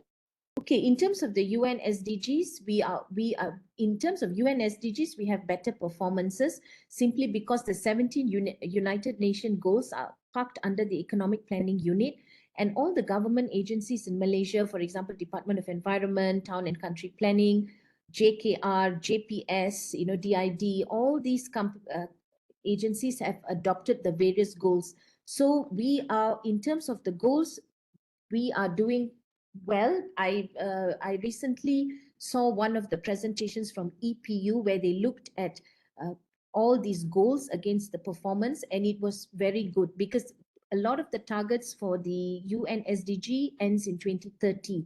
So for 2030, but keep in mind that the UN SDG goals are, some of them are not as, they're not too difficult. Like carbon neutral, like when you talk about net zero, to become net zero, it's not an easy task. It's not as simple as it said. It's a lot of things need to put in place. Whereas the UN SDGs looks at poverty, it looks at racial equality, it looks at diversity, it looks at many aspects. So we are performing better in terms of the UN SDG, because it's a bigger mix. It has many elements to it. On that score, I find it peculiar because actually it's advanced economies that been polluting the world, the environment, starting with the Great Britain. Their industrial activity started in 1900, followed by the US. But they demand as much of these developing countries to actually stop polluting the world. I mean, the environment. They have been polluting the environment for so many years. I mean, for 100 years. Your view on this? I think we should actually enforce them to come up with certain fund to actually help with the protecting the environment, because they already reached the rich level, the rich economies level. Compared to us, we are still developing. So your view on this? That's a very good question, and that is true. They are the ones that have actually polluted the environment and also created a lot of the impacts. And now the whole world bears the brunt, and developing countries bear the brunt. And a lot of this climate change related issues like sea levels rising will hit poor countries, and poor economies are going to suffer from climate risk. And that is why under the United Nations, there is a climate fund that has been set. And this climate fund, their contributors to this are all the developing countries and developed countries. So the big economies are now under the United Nations obligated to contribute a certain amount of fund. And from there, that fund is being used to help developing countries. Now, I read about one particular project that they are carrying under this in Puerto Rico. What they are doing is they are helping Puerto Rico by putting in EV vehicles, helping that country transition their transportation sector. So there is an EV project that is ongoing, which is funded by the developed nations. So yes, the United Nations is holding the developed countries to task, because a lot of these issues originally, or they are the biggest polluters, especially US. The United States is not was never a signatory of the Kyoto Protocol before. They did not want to push back on their coal-fired power plants in the 80s. They did not want to sign those protocols. Only with the Paris Agreement and with Joe Biden and Donald Trump, when they came into place, there was even Barack Obama during his time, there was a bit more awareness, a bit more push. They were willing to put some money in earlier. That was not the case. So they are putting in money, but currently under United Nations, there is indeed a green finance fund to help developing nations, so that there has been a fund that has been set aside. Okay. In a way, on the flip side, we can say that the government is also an accomplice to polluting the environment for subsidizing fuel. However, I think for us to pull out fuel subsidy abruptly is very disruptive to the economy. But on the flip side, I think what they should do is actually make electric car more affordable and put more charging stations, and perhaps subsidizing in the industry. Your view on this? Yes, very true. The government has definitely a big role to play, and and pulling subsidies abruptly also will not solve the problem. It create other economic issues. So yes, public transportation also can, in addition to EV, public transportation can be intensified. Right now, buses, if you look at buses, sometimes when you drive along the highway, we don't see that many public buses. Our bus network system can be improved. Our train systems can be further improved. The train network, now we have MRT 1, 2, now going on to MRT 3. We need to keep intensifying this network. So when you use public transport, we reduce cars on the road, and public transport can also run on hydrogen. Currently, the state of Sarawak is running a trial of 10 buses in the city of Kuching that's running on hydrogen. So when you have public buses, big ones that actually can take up passengers, maybe 80 to 100 passengers per trip, it's running on hydrogen fuel. Now, these are the things that the government can do to help decarbonize. Mm-hmm. Dr. Nani, if I may, Dr. Nani, sorry, if I may add on the EV, I think there has to be a multi-pronged approach in regards to the transportation, decarbonization on transportation. Of course, the EV, but I think EV also there are many things or many policies or initiatives can be done. First of all, on the EV, I think the charging station, if it's not fueled by renewable energy, then it goes back to electricity, it goes back to emission. So that's where the charging station, I think, it's interesting to see the charging station as well, the rate that they charge to to the users, I think that goes back to what kind of energy they're using. Secondly, is about the financing. That's one. So, giving cheaper, very much cheaper interest on financing would be really helping as well. And then thirdly is also on government incentive on those buying EV. For example, we had the incentive uh, on the tax. I think and then we also had incentive in terms of the road tax, yeah, and the import tax. So those incentive we also have. So it has to be multi-pronged approach and incentive, and it has to be policy by MITI as well.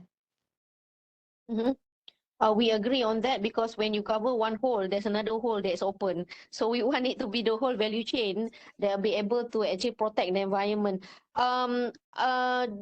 Vijaya, one of the things that I see is that, okay, there's one question from the floor as well, that is there any R&D that could actually convert the jet fuel? Because we know the airplane contributing so much for the pollution. Is there R&D that could convert jet fuel to something else, so that we don't use jet fuel for to run our airplane? Okay, currently there has been some technology. Boeing has looked at jet fuel. They use actually plant-based oils. Some of the oils from edible oils have been reprocessed and being used as a jet fuel. So Boeing has done some test aircraft on smaller planes running on this sort of reused plant-based oils. So this is one thing that they are definitely looking at to reduce emissions from aeroplanes. So there is ongoing R&D overseas. Boeing has already tested their planes, and they are also looking at hydrogen. Hydrogen is touted to be the fuel that is going to transition towards a low carbon economy. So Boeing is also running, I think they have a first 737 that is running fully using hydrogen fuel cells. So you would have the fuel cells on the plane, and the plane actually made one maiden voyage using hydrogen. So hydrogen is there as a fuel as well. Now all these also have challenges. Now hydrogen is also a highly combustible flammable gas, so managing its storage distribution is also another thing that needs to be looked at carefully. But yes, for jet fuel, to substitute jet fuel, there have already been successful tests by Boeing for hydrogen fuel cells, as well as a plant-based recycled oil that has been, with some additives, have been used for aviation fuel. If I can may add as well, Dr. Nani, that is called SAF, Sustainable Aviation Fuel. And actually Petronas and Malaysia Airlines has had the first flight that used the SAF. That was in 2021. I think Petronas is also looking at that as well. And Dr. VG is correct. It's plant-based. They call it biofuel. So Petronas and MES has tested their first flight on that in 2021. Mm-hmm. We discovered that from our findings is that Petronas related companies disclosure is very, they set the benchmark, and we think that this will continue to be the case. For example, we have a very high rating, for example, for MIC, because they will start reducing their dependence on fuel to run their vessels. On that score, Dr. Vijaya, we find your presentation very informative and very enlightening. Before we call it a day, do you have an aspiration for Malaysia ESG going forward, given that so much has actually been laid out compared to other countries? Your aspiration for Malaysia? Yes, my aspiration would be for us to definitely transition to a low carbon economy, because climate risks are very real. And what we are suffering now, the current heat wave and floods in other parts of the world, this is very real. And my aspiration is mostly for the government to take a leadership role in this. I think sadly in the last maybe 2 years or so, we've had so much of turbulence in the political sector that this has clearly impacted many things. I hope the government would stay straight, move forward, assist companies, businesses, with grants, improve R&D. We have so many universities in Malaysia. What's stopping us from actually coming up with solutions for decarbonizing? It's nothing stopping us actually. We just need very strong leadership, and we need commitment from all parties. Mhm. Well said. I hope that the government is actually open to all suggestions for all the leaders like Dr. Mazila and Dr. Vijaya on this, because this is real. As it is, we are facing heat wave. It's so hot out there, yeah, and it's expected. We are expected to be facing with El Nino and La Nina on the other side of the world. So that's the thing. So if Dr. Vijaya and Dr. Nomazila, you don't mind, we would like to share the slides to all our clients. I think they would like to get more insight and more information on this. And with that, Dr. Vijaya and Dr. Normazila, we thank you so much for actually participating. It's slightly more. We actually targeted 12:30, but it's almost 12:50, and we hope we're not holding back you back in anything important. We thank you so much. For the rest of the participants, those that actually for the Bank Islam group, please flash your QR code to register for your learning hour. And for those that for attending this for CPE, please do your post assessment. I mean, this will be open for you for the next 1 week for you to be applicable for CPA points from Securities Commission. Other than that, we hope you stay tuned for our next corporate day that is scheduled to be in July. Expected to be Sarawak team. We will bring you a few interesting companies. And until then, we thank you so much again, Dr. Vijaya and Dr. Normazila, and we hope that you have a great week ahead. Thank you so much, everyone. Thank you. Thank you very Bye-bye. much. Thank you. Bye.